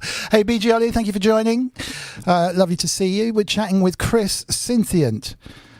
From Jamie Morden's GeoSynths show, latterly from Pro Synth Network, and just all around generally wonderful good guy. And yeah, just honestly, when I was putting together the incinerator plugin, which I always forget to plug, to be honest, when I started doing the stream just to talk about it, but it's a plugin. If you need to kind of warm up your sounds and give them a sound of pushing them out through some big speakers. It's basically the sound of putting your synths into a incinerator with speakers and mics in there, but it sounds better than it sounds, if you see what I mean. You were involved with testing it and coming up with some really good ideas, and in fact you've got a bunch of presets which I still need to put out for version 1.5 or version 2 that's going to come up. It was so helpful, particularly having you from a kind of guitar perspective as well as a synth perspective was really, really helpful. Yeah, thank you very much indeed for that.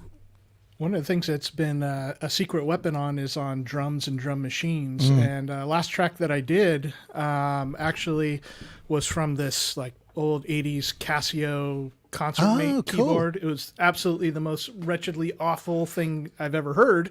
But I used a little programmed rhythm thing, and one of the tricks that I did was to when I recorded the drum rhythm off of it is that it's mono, it's like way band passed in, and it just doesn't sound that real at all. And so, as you've been talking about taking soft synthesizers and putting it into incinerator to give it some life and some room and have it breathe, I did exactly that, but with these like really undynamic drums, and I put it through incinerator and really helped make them feel a little better for the track. Brilliant.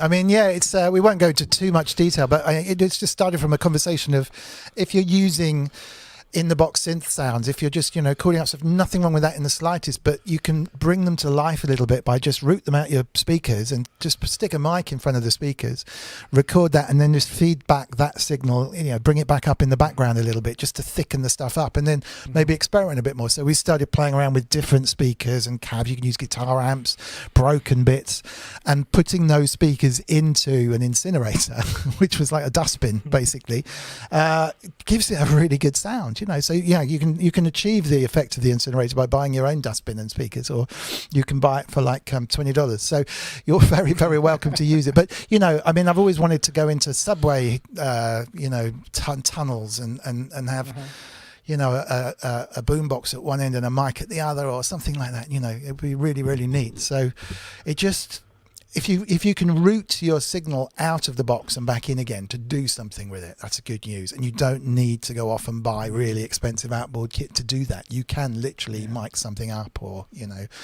buy a cheap FM radio transmitter for the car or something and broadcast it onto your radio or something, or anything like that. But so thank you very much for all of your help with that. So let's come back to now. Then we've done a little bit of the history of kind of what got you into this situation that we now all find ourselves in.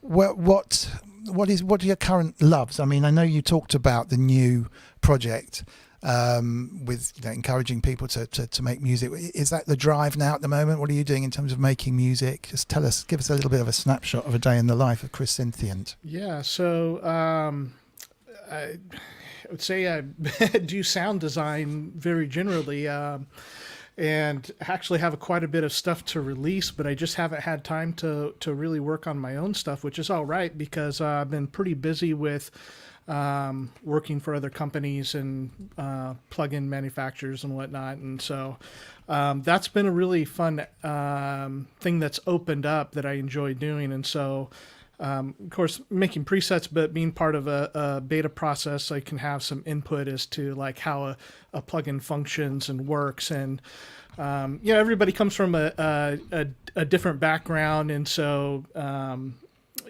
lot of times developers are more mixers, and so having an instrumentalist to be able to talk about things can help. And But that's what's been taking up most of my time recently. And so like the latest thing I've been working on is a Pulsar modular plugin called P565 Siren. And it was started as kind of a take on the old Ure filter, old piece of hardware. And then what they tend to do is kind of build it out from there. Like, where else can we take it? Instead of just being limited to what the original box could do. And so that little 4-song track there, which you were just playing, was demonstrating one of their former plugins, P42 Climax, and seeing how many different things you can, ways that you can use this device, which, then goes further than what it was originally intended. And I really enjoy that, because you don't want to just keep buying plugins and plugins and plugins to do things. If you can get a few things that sound really good and that you can get the most mileage out of them, that's going to really be the best thing. And so been having fun on that project, and getting ready to do a video for the Siren plugin, which is going to be awesome. Oh, nice. And of course, always, we try to work everything else around our work and make music and make sounds. And the other big project, as you mentioned, has been Thru Port Collective right now. And so wanted to keep talking music, and so was kind of having some ideas. And then one of our mutual friends, Cy Alexander, was really got on to me about things. I probably needed to have a fire lit under me, and why aren't you doing a show? Why aren't you doing this? Like, and so, so he finally bugged me enough, which is what I needed. And I'm very grateful for it. And so, that's when, couple of good friends and really talented musicians, I thought, who would be people that I would want to sit and talk to every week and learn from. And so that was, Tim Grogan and Marshall Arnold, and just friends of ours in the community. I'm sure most people know who they are. And, Tim is just a crazy talented Nashville pro drummer. And then he does all this really cool modular synth music.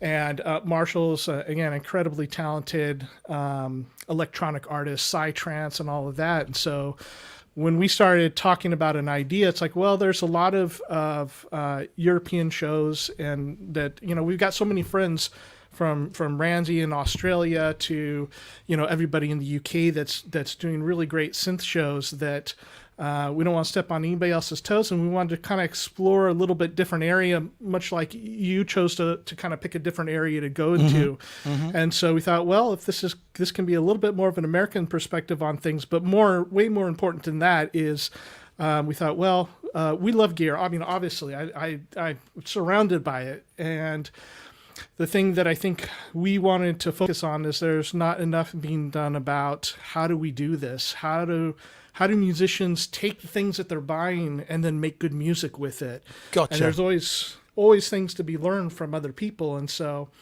we all have much different ways about making music, and there's so many things to be shared and learned that it creates, there's plenty of tutorials on YouTube. I mean, there's no end of them, but there's not as much in the way of where a community can share and kind of work these things out and talk about them. So that's pretty much what we're doing every Wednesday evening.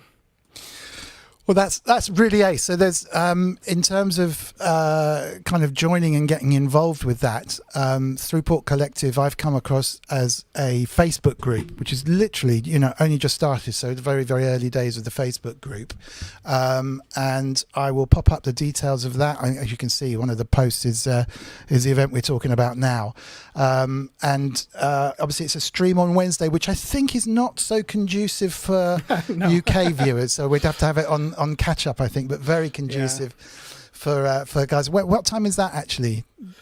So 6 p.m. West Coast, 9 p.m. East Coast US, and then if you're really brave, which I'm so grateful that we've got a handful of people there in the chat that show up at like 2 or 3 in the morning to watch. Fair enough. Okay. All right. Let me just a couple of things. Steve Rower, if you're in the chat, you very, very kindly donated, and Lula May has been hard at working. So this is Steve's picture. I think actually that's not too bad, is it? So you can see Steve Rower's Facebook. Well, that was his sort of profile pic that he wanted doing, and Lula May's live drawn version. Oh, darling, that's amazing. Yeah. Brilliant. All right. So, Steve, we'll send that over to you. We're trying to take over Facebook with these drawings. We had some previous ones done, which were people like Paul Morrison, there he is, and Oliver Gold, and, of course, yours truly, which is, if I here in the middle, you should be able to see that actually...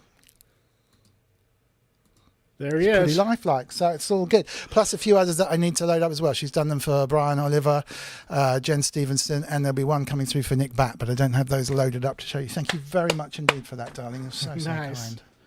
Very, very kind of you to come back all the way as well and see it.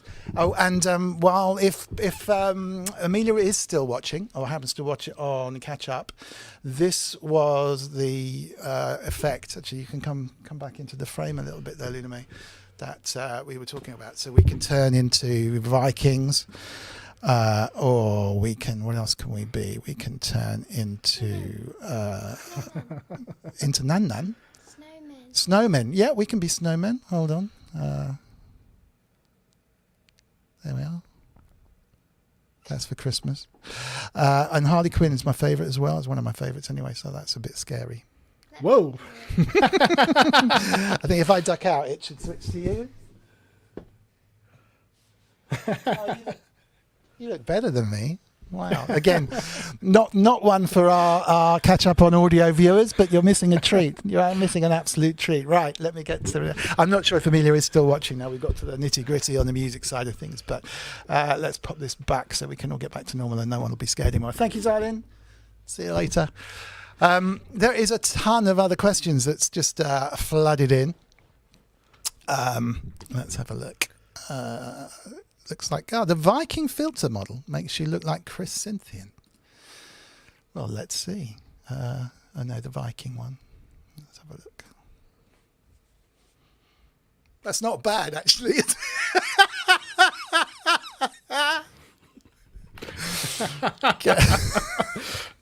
So, Chris, let's talk about guitar amps.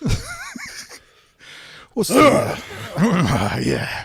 I think one of the questions was suitably Viking. Hey, if I let my hair down, maybe the other one will work too. How long is your longest MIDI DIN lead? That's a good one. Where did you go on that, Chris? What's your longest lead then?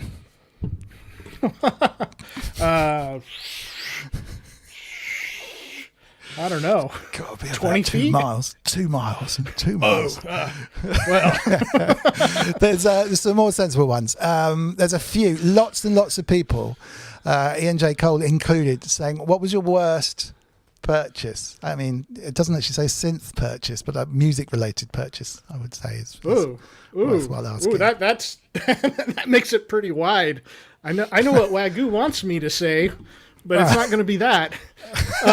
Man, I've had I've had many dozens of amplifiers. I did a lot of work repairing stuff over the years, and I've probably had, I don't know, I'd say at least 800 pedals, probably, maybe more. And so I'm trying to think worst purchase. Jeez, there's been so many bad ones. That's a phenomenal amount of pedals, actually. That's incredible. Yeah, I don't have that now. I have, 40 something probably. But I, just buying and selling stuff. I'd buy a lot of old, like the old electroharmonic stuff and Mutron and things like that, and find them broken and fix them. That really became, so working as a musician paid bills, and that really was what funded other gear for quite a while. Gotcha. But let me think. Something recent, maybe. I think I've sold everything that I've really hated. But I mean, when you start out as a guitar player, there's so many awful sounding distortion pedals, and there's things that, like, if you don't get to try boutique amps and things like that, that you get at home and you're like, this is not really as great as what was being sold on. Yeah. So Nothing stand out? I suppose there's plenty, really. Yeah, I mean, there's so many that I see if it pops into your head as we talk. Cryss had favourite guitar amp. That's a hard one as well, but that's a fun one though. So I have had many vintage Fender amps, like 60s era stuff and 70s that I've really enjoyed. And I probably play, if I just sit and play guitar without anything else on, oftentimes it's a little vintage Princeton reverb. Nice. But these top hat amps over here are really phenomenally hand built. That's like basically a hand built Marshall, built better than what Marshall did in the 60s. Wow. And probably my favorite would be one of the top hats or the Soldano there, which is it's a 100 watt SL low 3 option with custom black chassis running KT66s, and it's just an incredibly monstrous amp to play, and you feel it, and it is wonderful, and I don't get to play it as much as I would like to. Wow. Oh, that sounds amazing. And where are we in, because I'm not up on guitars, but where are we in terms of emulations? And my favourite best mate guitar player is Ado. He's been on the stream once before. He played for New Model Army for a while, and he's playing with a bunch of bands over here. And we always used to, when we were demoing, we could never get a guitar sound that he liked because we couldn't mic up his Marshall in my flat because it was just too noisy, And there were, I think, little Zoom boxes and stuff, but it was never the same, right? You couldn't replicate it. I've played around with some of the emulations in plugin form, which are kind of, part of various packages, which seem a lot better. Are we in a state where you can record through a box now and get away with it a lot better than you could be back then? I mean, we're talking 20 odd years ago now.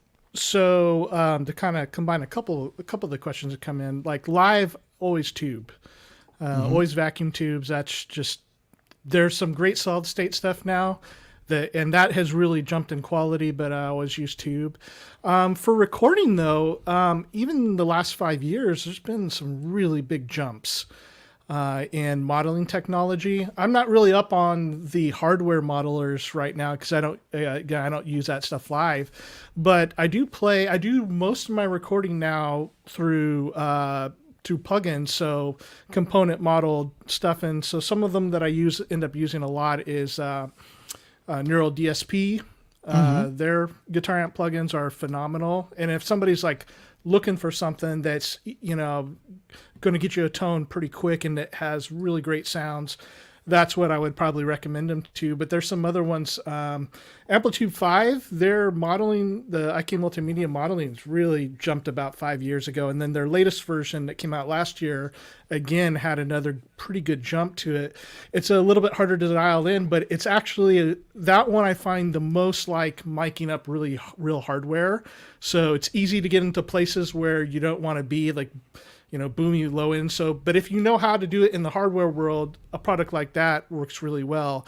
And these have gotten so good that, I mean, for quite a while, because, you know, tube amps can be quite loud, what I would do is I would record all my rhythm stuff with plugins. And then for the leads, I would mic up an amplifier and then drive my neighbors nuts for a day or so. Gotcha. And then be done with it for solo, so you can kind of have the feel of it and the feedback and all that.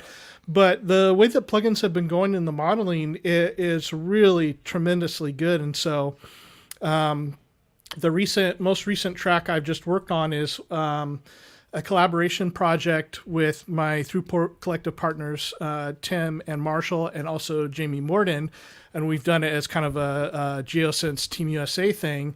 And so the four of us have contributed different instrumentation to now the, you know, 2 tracks. One's not been released yet, but the guitar part that I did on the unreleased one, I was really surprised because I wanted to hit the note and have it just bloom into feedback as it's sustained. And sometimes that can be a little bit hard to do when you're in the box because you don't have the physical you can't get close sound to the waves. Yeah. And so just again, the modeling and then just gain staging correctly and doing the right things. I just stood in front, right where I'm at right now with that gold guitar, the Paul Reed Smith up there. Yeah. And I just sat and I was able to get exactly the tone that I wanted. I was able to get that like blooming sustain that you would feel like the amp was insanely loud. And the end result was phenomenal. And I think we've got such amazing tools these days that some of the ways that we used to do things for so long, we don't really need to do it anymore. Yeah. And again, of course, I mean, you and I will preach this. The most important part of any of this is the person doing it. And so the person mixing or the person playing the instrument or that's setting the tone, that's always the most important is where thing it all comes from. Yeah, absolutely. Sounds a bit poorly now. Synth Addict. Funny enough, I just saw you appear in the chat and asking about the horn. I just did flick it back on again a little while ago. Great to see Cryss on the show. I had an epic day hanging out with Cryss and Manny at the NAMM show. I saw the pictures. That looked great. Yeah. Man, that looked really, really good. Thank you so much for the donation. It's very, very kind of you. The horn is on. Yeah. Normal service is resumed with the horn. If anyone would like to donate to Great Ormond Street Children's Hospital, they would be very, very welcome. There are a ton of questions, actually. And one of them is kind of related to that because I'm kind of interested from a synth point of view as well to just put synths and vocals and stuff through those simulations just to get that same effect on them, going back to what we were saying originally. Mm-hmm. One of the questions was about pedals and synths. Fave pedals for using synths. It was a Wagyu question, actually. There you go. So, and I stretched that to amps and stuff or whatever. Favorite guitar effects to use with synths. Yeah. So actually, I can show you. Oh wow! I've got that off for a second. I think about 3 pedal boards or 4 pedal boards right now. Wow! This is my main gigging one, and so you guys can check out what's on there. This is like a JCM 800 all to power or preamp and a lot of Strymon stuff. Some home built stuff on there, like the blue and black pedal up by my head. There's a homemade fuzz face, and this is my lead overdrive. And this is a lot of my favorites. This is like a CE1 chorus. It's a clone of one. And let me set that down. Wow, is that seriously heavy as well? Yeah, it's a good little weight, and that's not the biggest one. But I downsized because I got tired of carrying stuff to gigs. But yeah, that stuff I have for recording a handful of like vintage stuff, just the cream of the crop that I kept. Right.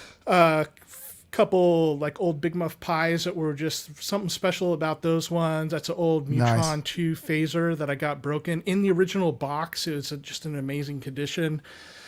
Captain Coconut sitting up on top. Those are some of my favorite. Now the fuzz pedals and stuff don't work as well for synth, but for synthesizer, I mostly do stuff in the box for effects like Valhalla, a lot of that, and some Incinerator. And for hardware with synthesizers, I don't do like jams too much. So in my Euro rack, I do have a what's it called, Strymon Starlab. Oh, Strymon stuff just consistently sounds great whenever I hear it. I've never owned one, but I think I've watched people like Gaz play with it on YouTube, and it just they sound great. Yeah. I've been using Strymon stuff all the way since the beginning. In fact, before they were a company, some of the guys came from a company called Damage Control, and I've been using their stuff, but it sounds good. It works perfectly. And so pretty much on every board, I've got some Strymon stuff, and it's always, I mean, it's a bit cliche at this point as far as like synth players, because, it's become really the kind of ubiquitous thing, but they are really good. Totally. Wagger's just saying he really wants them to make a synth. I mean, that would be something, wouldn't it? Just to jump the queue on the questions briefly, whilst you had it in your hands, what pedal board system was that? It did look pretty funky. So what I'm currently using are pedal train boards. So that's just the metal Velcro on top. That's how I attach the pedals. And I just basically use low impedance cable, make sure things are buffered correctly, and then used isolated power. So that means either Strymon power supplies or Voodoo Lab. Gotcha. And use those, and then just having fun. I mean, that's one of those things that it's a bit of a chore to do, but it's fun to kind of, just like, I guess the analogy would be just like Eurorack. You're moving stuff around, you're switching stuff in and out, you're wiring it just the way that you want it. Underneath the board, there's like zip tie cable attachers and things running neatly, and it just you're trying to make it like one of those guys with the old hot rods where they clean the engines on the inside. See it so much. I mean, it does remind me exactly of Eurorack. If we just put the pedal train is what you just mentioned, right? So here's the pedal train stuff, and got nice cases, all the racks there ready to go. Makes me want to learn guitar for the 50th time. Fail to learn guitar for the 50th time. Anyway, no, that looks cool. Okay, let's bash through some of these. I'm sorry to put you on the spot, but there are more questions than most. Ian has just ratified his question, saying, what was your worst synth purchase ever, if there is one? I mean, that sticks out. If not, we can move on, because you've answered that one.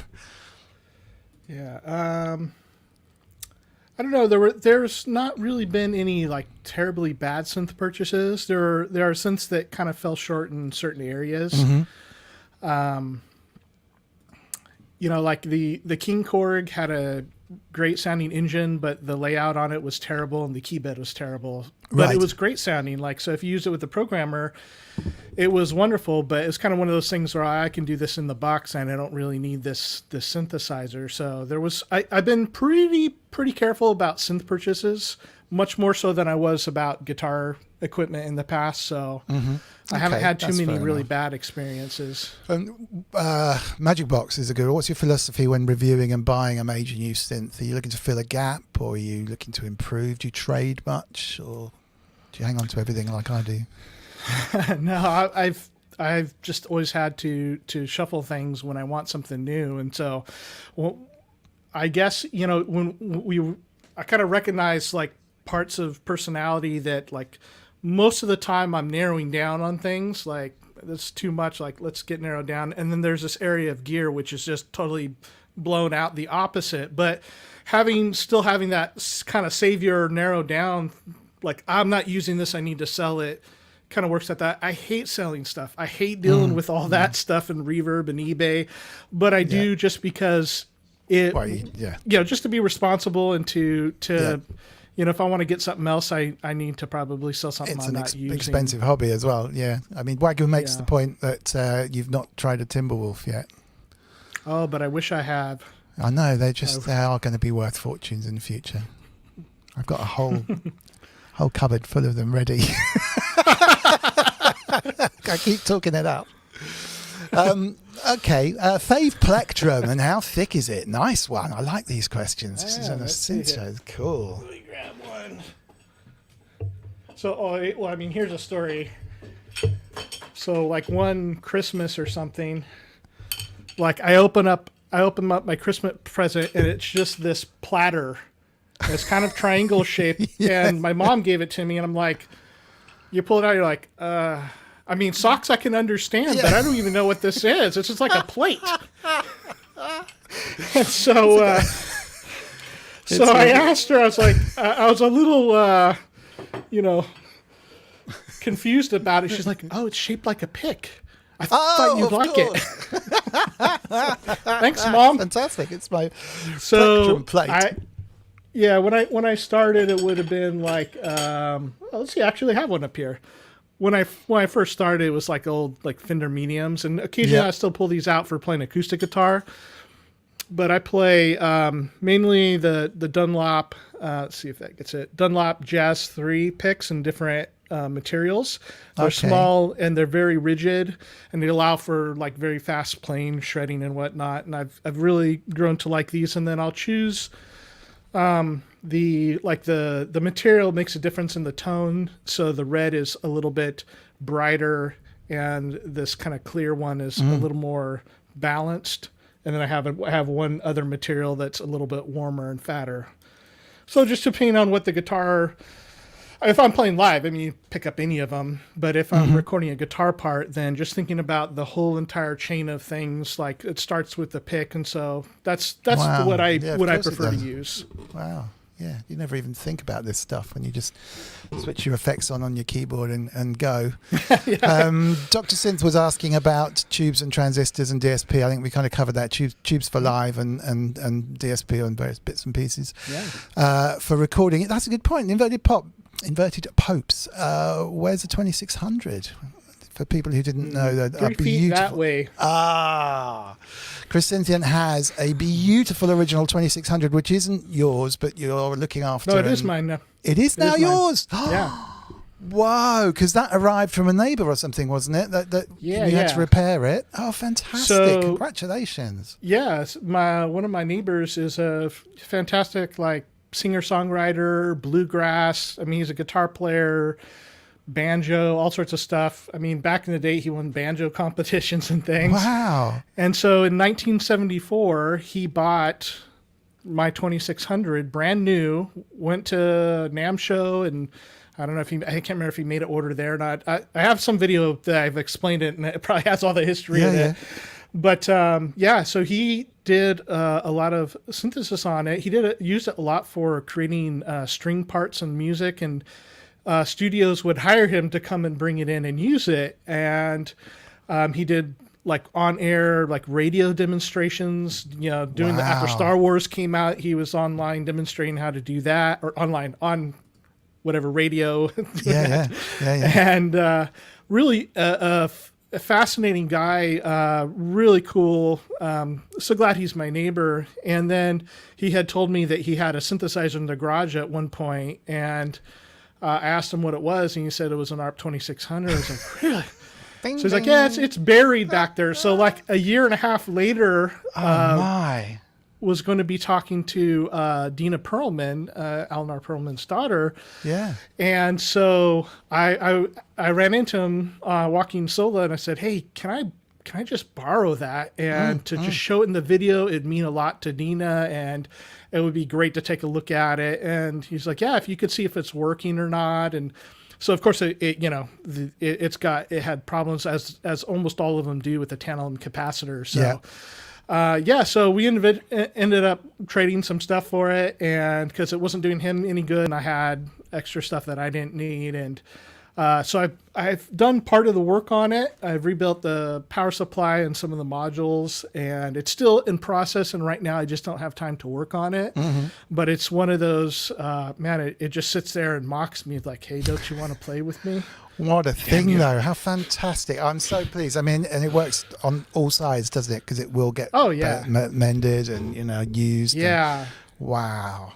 And it truly was. I mean, it's rare to have that kind of situation. And he was like thanking me up and down for a guitar he got from me. And I'm like thanking him up and down, like, thank you for this incredible thing that I'd never be able to buy. Wow. Is there any sound at all coming out of it yet? Well, I haven't tried in a while because I know that I need to replace more things. And so these tantalum capacitors basically smoke and burn, and then it causes a short and voltage to go and burn out other things. Yeah, so okay, fair enough. Probably I can't turn it on yet, and it's taking a lot of discipline. I mean, so much so that I was thinking like, man, maybe if I sell some more Eurorack gear or something and I got one of the Behringer ones, just so I'd have something to play with in the meantime. I have to say, it's one of my favourite synths. And I had my name down for the Korg. I would happily have bought the Korg. I'm actually quite pleased they didn't in the end and it was sold out because obviously they were a lot more money. I'd still love to own one, but I'm very happy with the Blue Marvin that's here. It really is. If you're going to buy a synth, if you want to learn about synth, I wouldn't say so. There's a question here about what's a good synth for someone who is just starting out. I wouldn't say it's a 2600, but it's a very good second synth because it'll teach you everything you need to know about old school synthesis. But it doesn't have a keyboard. It's not your first one. You'll probably find it frustrating. It's a good one for the chat, actually. I don't know if you've got any thoughts on first synth purchases. I'm sure it's a difficult one. It's kind of hard to go wrong. Like if you're not. So I've had a number of guitar friends that have gotten into synthesizer. And so the thing that usually they go for is that they're like me and they love old rock. And so the Behringer Model D is a great choice, or any one of those, to get them going with that. And then if you're feeling like, I want to go a little bit more, like any of the Hydrasynth collection is great. I mean, the Explorer is like one of the best deals out there for what it can do. It's absolutely incredible. And I've, all the way up to the deluxe, I've got one of the deluxes, but man, for the price, like there's so much you can do with them that you would not run out of ideas or possibilities in any amount of time. Yeah, that's true. I mean, Scott, there's a bunch of stuff if you check the chat, Mini Logue XD, Behringer MS1, Mini Brute, all of these stuff are actually good ideas. Very good. The thing is, you've got to decide whether you just want to play a monophonic synth with one note and concentrate on learning how to make sounds with that, or probably you want to be playing a polyphonic synth that gives you chords. You'll get perhaps less creative sounds out of the Corgi one, the chordal one. But I think as a beginner, you probably want to be playing a few chords. So go with those suggestions, to be honest. And if you can find someone to play around with, or find someone with something that you can actually have a go on first, that would be cool. That's getting harder and harder to these days. Okay, so still loads of questions coming in, my word. Hopefully that helped a little bit, Scott. If anyone wants to bang in some more in the chat for Scott, that would be really, really useful. Cresshead saying guitar colour finish you'll never buy. His is a sunburst colour. You've got one of everything. Sunburst is classic. Yeah. I don't know. Some of the more extreme color combinations, like I probably wouldn't go for, and I tend to go for like clean and classic. Yeah. So, Aztec gold or black or. There you go. That's Dr. Synth's question as well. Yeah. Blonde, black, or sunburst. Yeah, I think that's cool. But sunburst depends on the guitar too, because certain guitars look good in certain colors. Usually cherry sunburst is not my color, but my Rickenbacker bass, it just screamed mid should be that Beatles, color, Paul McCartney. I had to, there was no other color it could be purchased in.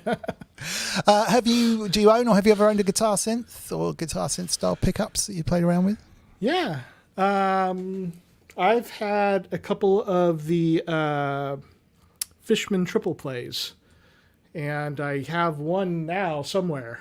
One of the things that's nice about it is I mean, they never play exactly like a synthesizer. In fact, if you can play keyboards well, it's always better to go that way. One of the things that that made it nice for me, at least for a time, I don't use it very much right now, but is that if, say, guitar is your main instrument, that if you're composing, that's where I think the payoff is because you can do recording a lot faster. So I was working on a horn part for a song, and rather than kind of working it out on the keyboard, like it was one take with the guitar synth because I could just like play it in. Like I knew in my head exactly, my hands knew what to do. That just made it a lot easier. But if you can play it on the keyboard, it's always better because there's still like a little bit of latency and they're wobbly and you have to be kind of careful how you play it. But the Fishman stuff has worked pretty well for me. Just give me an idea of doing it in reverse. Can we do a MIDI to plectrum device? That would be worth trying out. If you can, I mean, it would be crazy. It would be one of those look, mum, no computer style crazy instruments. But if you can kind of get something some more mechanical of. I think was it IK Multimedia with their Moto series, and Tune Track I think has some for keys and bass, so that they have things where if you're not a bass or a guitar player or whatever, you can kind of have something that simulates what that instrument would do. Yeah, not just the sound, but like how a person would play it. Yeah. Oh, that's kind of cool. I suppose to the same note there, if any weird or gimmicky guitar sound or thing stands out to you in the past. Yeah, absolutely. My total favorite. I mean, we grew up with seeing Jimmy Page and his double neck, his double neck Gibson, and that's 6 and 12, and you walk out and like it's the coolest thing ever when you play live. But actually, my favorite is a guitar that I had here for the last month or two or whatever that my buddy bought, and it's a Rickenbacker 330 light show conversion, and so. I've on Instagram, if anybody wants to see what it looks like, I've got a video, like a 20 or 30-second video on Instagram. And the end of last Thru Port Collective show, I showed it because I was giving it back the next day. And so it's this beautiful guitar. And what happens is that when you strum it, it has some sort of envelope follower built into the circuitry. And the louder that you play, it has these like kind of pearlized pick guards that are translucent and has lights that light up inside the guitar body. And so it's a reproduction of this Rickenbacker light show that came out in about 1970. And when you see it, it screams that 1970. It looks like Christmas tree kind of thing, and it lights up, and absolute coolest thing ever. Oh wow, that sounds brilliant. Totally gimmicky, very useless. Weird. Yeah, completely useless. And absolutely wonderful. That's what this stuff is for. Absolutely. Couple more. I love the fact that they're all like guitar questions. Is there anyone interested in synth? So here's one. Do you put guitars through the Moog One? At least it's vaguely synth related. I never have, but I have run guitar through my Euro rack and various parts of my matriarch. So that'd be pretty close. So I've done some stuff where I ran it through filters, and like I took one of my fuzz faces that I made, ran it through some filtering and things on the Euro rack, and the matriarch analog delay, which just sounds wonderful for guitar as well as synth. Nice. Is that like a Bucket Brigade style thing that they've got on there? Yeah. Nice. Yeah, true stereo Bucket Brigade analog delay. Very nice. I started my Euro rack kind of journey using it as effects more than anything. It seemed weird to just build analog synths and classes, but I did like the fact that you could put the filters in across channels, so you've got a low pass filter or a high pass filter across a mixing desk channel, that kind of stuff. It seemed to be ironically a relatively cheap way of buying outboard that could act as filters, so for £100 you actually got a filter instead of £800 or something, so, which is cool. But you've obviously got to interface them better as well because they're higher voltage than your standard lineouts and stuff. But no, it was a good one of the devices that I use for that is a Strymon. It's a very small, like 4 HP unit module called the AA.1, And so all it does, just has a bunch of jacks on it. And so you plug whatever, your guitar or your poly synth into it. It boosts the level up 18 dB for your Euro rack. You run it and do all your crazy stuff. And at the end of the chain, it drops it down 18 dB and gives you stereo 1/4 inch outs to go to your audio interface or monitoring system or whatever. Oh, nice. And so, for not a lot of money, I got mine used for under $100. And now, like, it makes a lot more sense. It's a little more to set up, another step to set up. But if you don't have something like a Star Lab or whatever in your Euro rack, you can take the pedals that you already have and be able to interface them with your Euro rack without like just crushing them with gain. Nice. So Waggy's saying Radical have a newish. I think Radical have made stuff that it designed it for interfacing to basically pushing it out. It's a bit like the Incinerator, pushing it out to guitar amps and stuff and interfacing. Yeah, they've got way. quite a few products like that. Yeah, which is reamping really cool. and all that. Yeah, exactly. That was a word I'm looking for. Wagyu's asking the real important questions. Keytar, yay or nay? Oh, like 99% of the time, nay. Nay. But except for when Mark Barnes plays it. Okay. Thank you very much. What was that, Robert? Fat Dust, you've only just arrived, man. Thank you very, very, very much indeed for the £10 super chat come through for Great Ormond Street Hospital. That's very, very kind of you. I was talking to Rob before the stream, and he's burned out his mixer and burned out his fancy Cubase keyboard. So it's not been a good a weekend for him. So I'm sorry about that. You should put that £10 back towards that. But honestly, very, very grateful for it. It's been a good stream. rewind and watch it. It'll cheer you up. It's been pretty good actually. We've had a good time. Yeah, I hope things work out for him. That's a bummer. Yeah. They normally come in threes as well, but I shouldn't really say that out loud. We shall see. We shall see. I think there's one more. Let's have a quick look. Kind of winding down. More of a technical question. Sorry, Eric. I should have read this out earlier. Do you use any load boxes with your amps? If so, is there one that you like? I just want to say that the mere mention of his name makes me hungry. Eric, if you guys follow Eric on Instagram, like, my gosh, really, that man is my hero. Okay, I need to follow. I need to up my Instagram game actually. So here we go. Instant follow. Everyone go and follow Eric, and I presume he's posting some great food, is he? Yeah. Plus a lot of cool synthesizer stuff as well. But perfect. Load boxes with any of my amps. I don't, because I again mainly do recording with plugins. So I have a buddy that has the aux box. I think that's Universal Audio aux, and absolutely loves it. I was looking at maybe getting the Sur reactive load box because it works with some of the plugins that I have pretty well. So, it would be great to actually use some of my hardware amps to record here at home. But to be honest, like it's not too bad. I mean, again, with the technology and the modeling stuff being so good, it's not something that I've rushed out to get. But there are a lot of good ones now. What's the cream of the crop? What's the Moog one of what Metallica playing through if they're not playing through amps these days? Is there a kind of some hugely expensive standout machine that's the mother load? What do you mean, for an amplifier? For a simulator actually, some kind of DSP box that. I'm not too much up into the hardware DSP. I think what I hear guys talking about a lot is the Neural DSP's Quad Cortex and the Line 6 Helix stuff, and Fractal, of course, Axe stuff. I think between the three of those probably covers quite a few people. And then, Wagyu says that Metallica do use Axe effects when not using their amps. Oh, okay. Thank you. Oh, wow. I get that's a lot lighter to carry around as well. Wow. He also asked, what do you use for bass amps?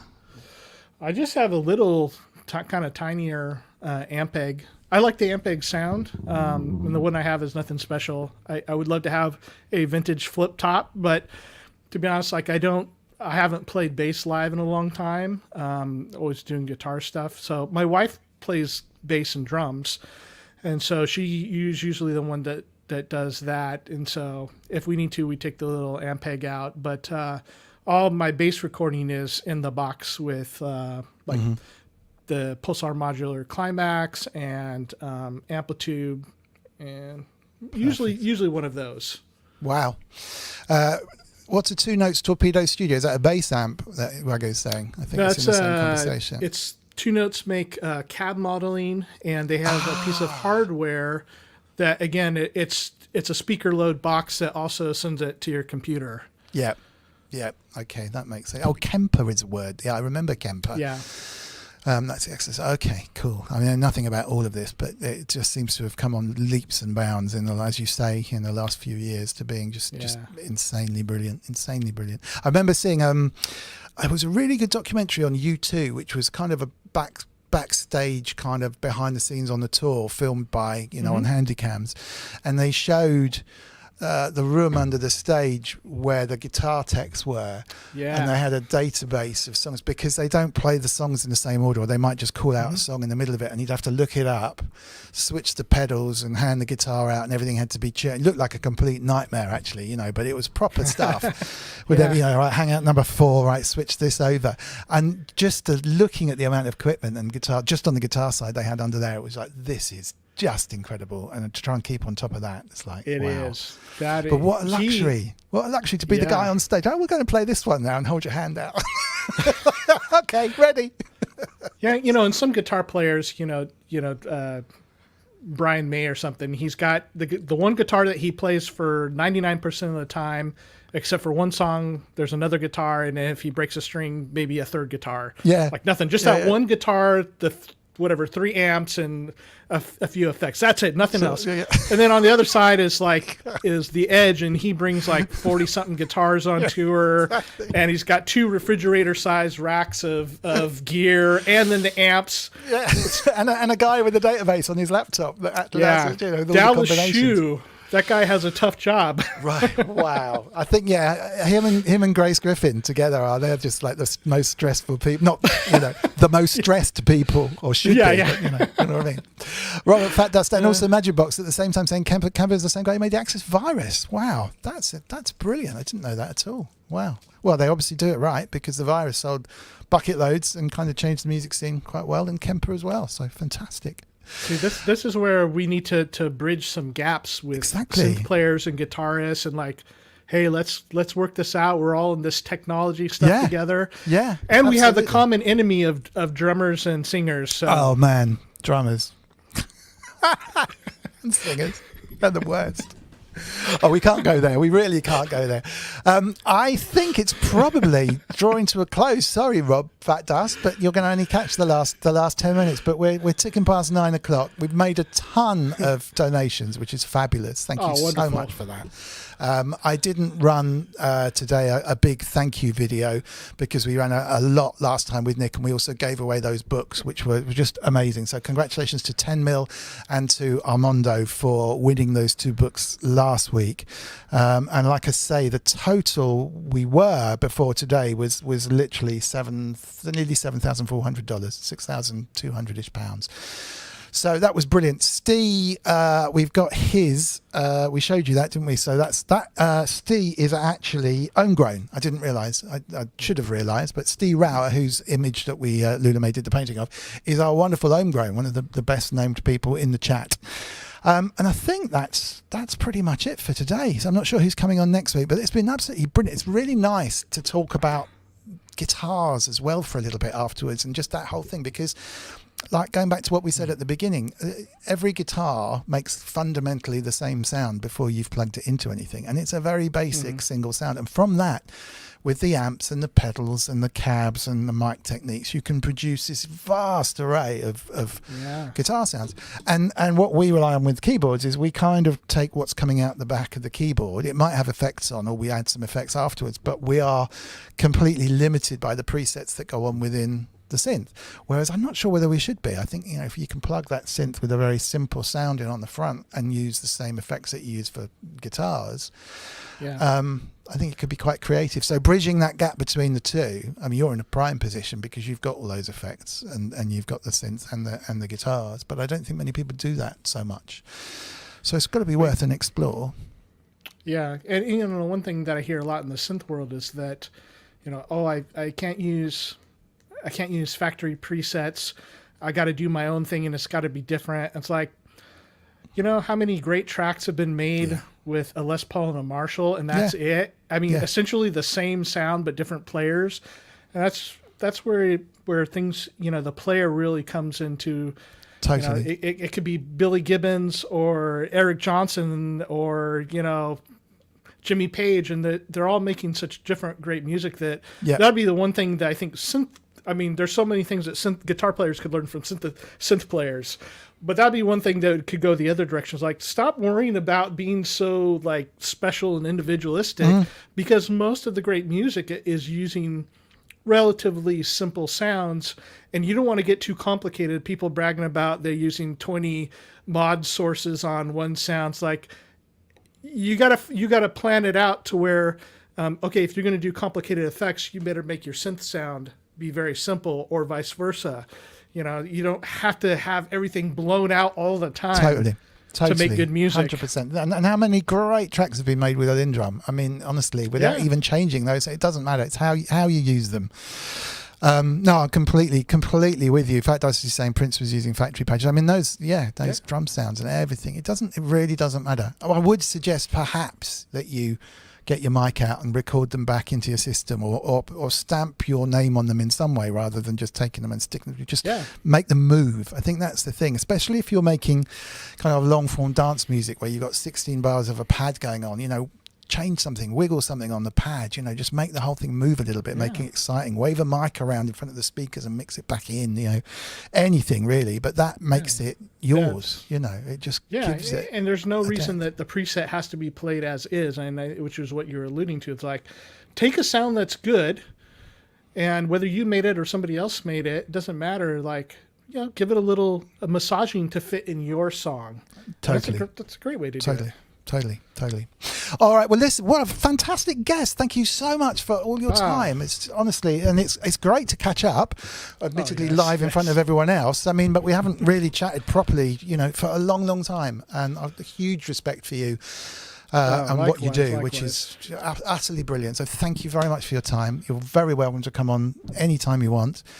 And good luck with the Thru Port Collective stuff as well. So if you can, I mean, is it the Facebook group is probably the best way to get in touch with that? Yeah, you can check us out on Facebook. There's a group, and then YouTube channel. If you want to see our YouTube channel, that's where we have the talks. And just like, again, with this group in the chat, like, so much of it is the chat with how we're doing things. Like, we want it to be an interactive share with everybody, and that's kind of the idea behind the name, the Thru Port Collective, is that when you have your MIDI in, through and out, like, you want to be taking information in. We always got to be learning. We're not at the end, but then you can't just hold it all to yourself. You got to pass it on to somebody else and help somebody else with it. So that's really the idea behind it. Perfect. And it's back to the music rather than the gear again, which is brilliant. Okay. Scott, KC2CAD, good radio name there. Saying thanks for your suggestions. If you get stuck trying to buy a new keyboard or whatever, just pop us a note here, or jump in the chat, or pop into Facebook, Mr. Wiggly. It will help you out. If you go, okay, I think I'm going to buy this, tell me why not, or tell me why I should, or whatever, just pop in.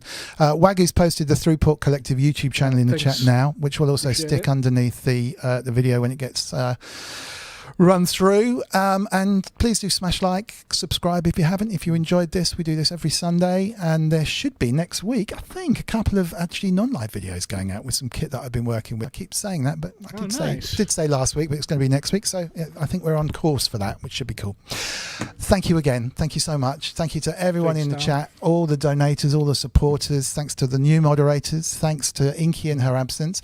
Go pop over and Google Hardware Jams on YouTube. Go and find the rest of the third day of the festival. I think that's running till about 1 a.m-ish, something like that. So yeah, have a really great time, and we'll see you all here same time next week, next Sunday. Thanks a lot, everybody. Take care. Bye for now.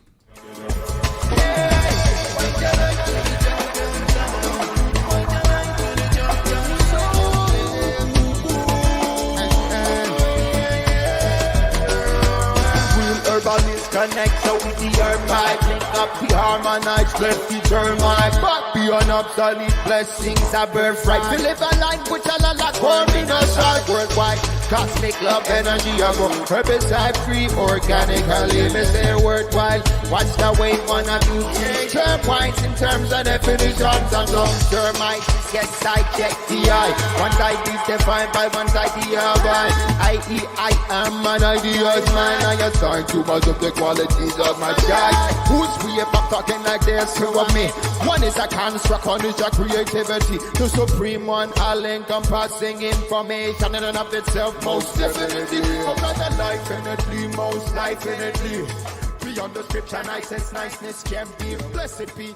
I continually, Mr. Pick up a being as the infinity.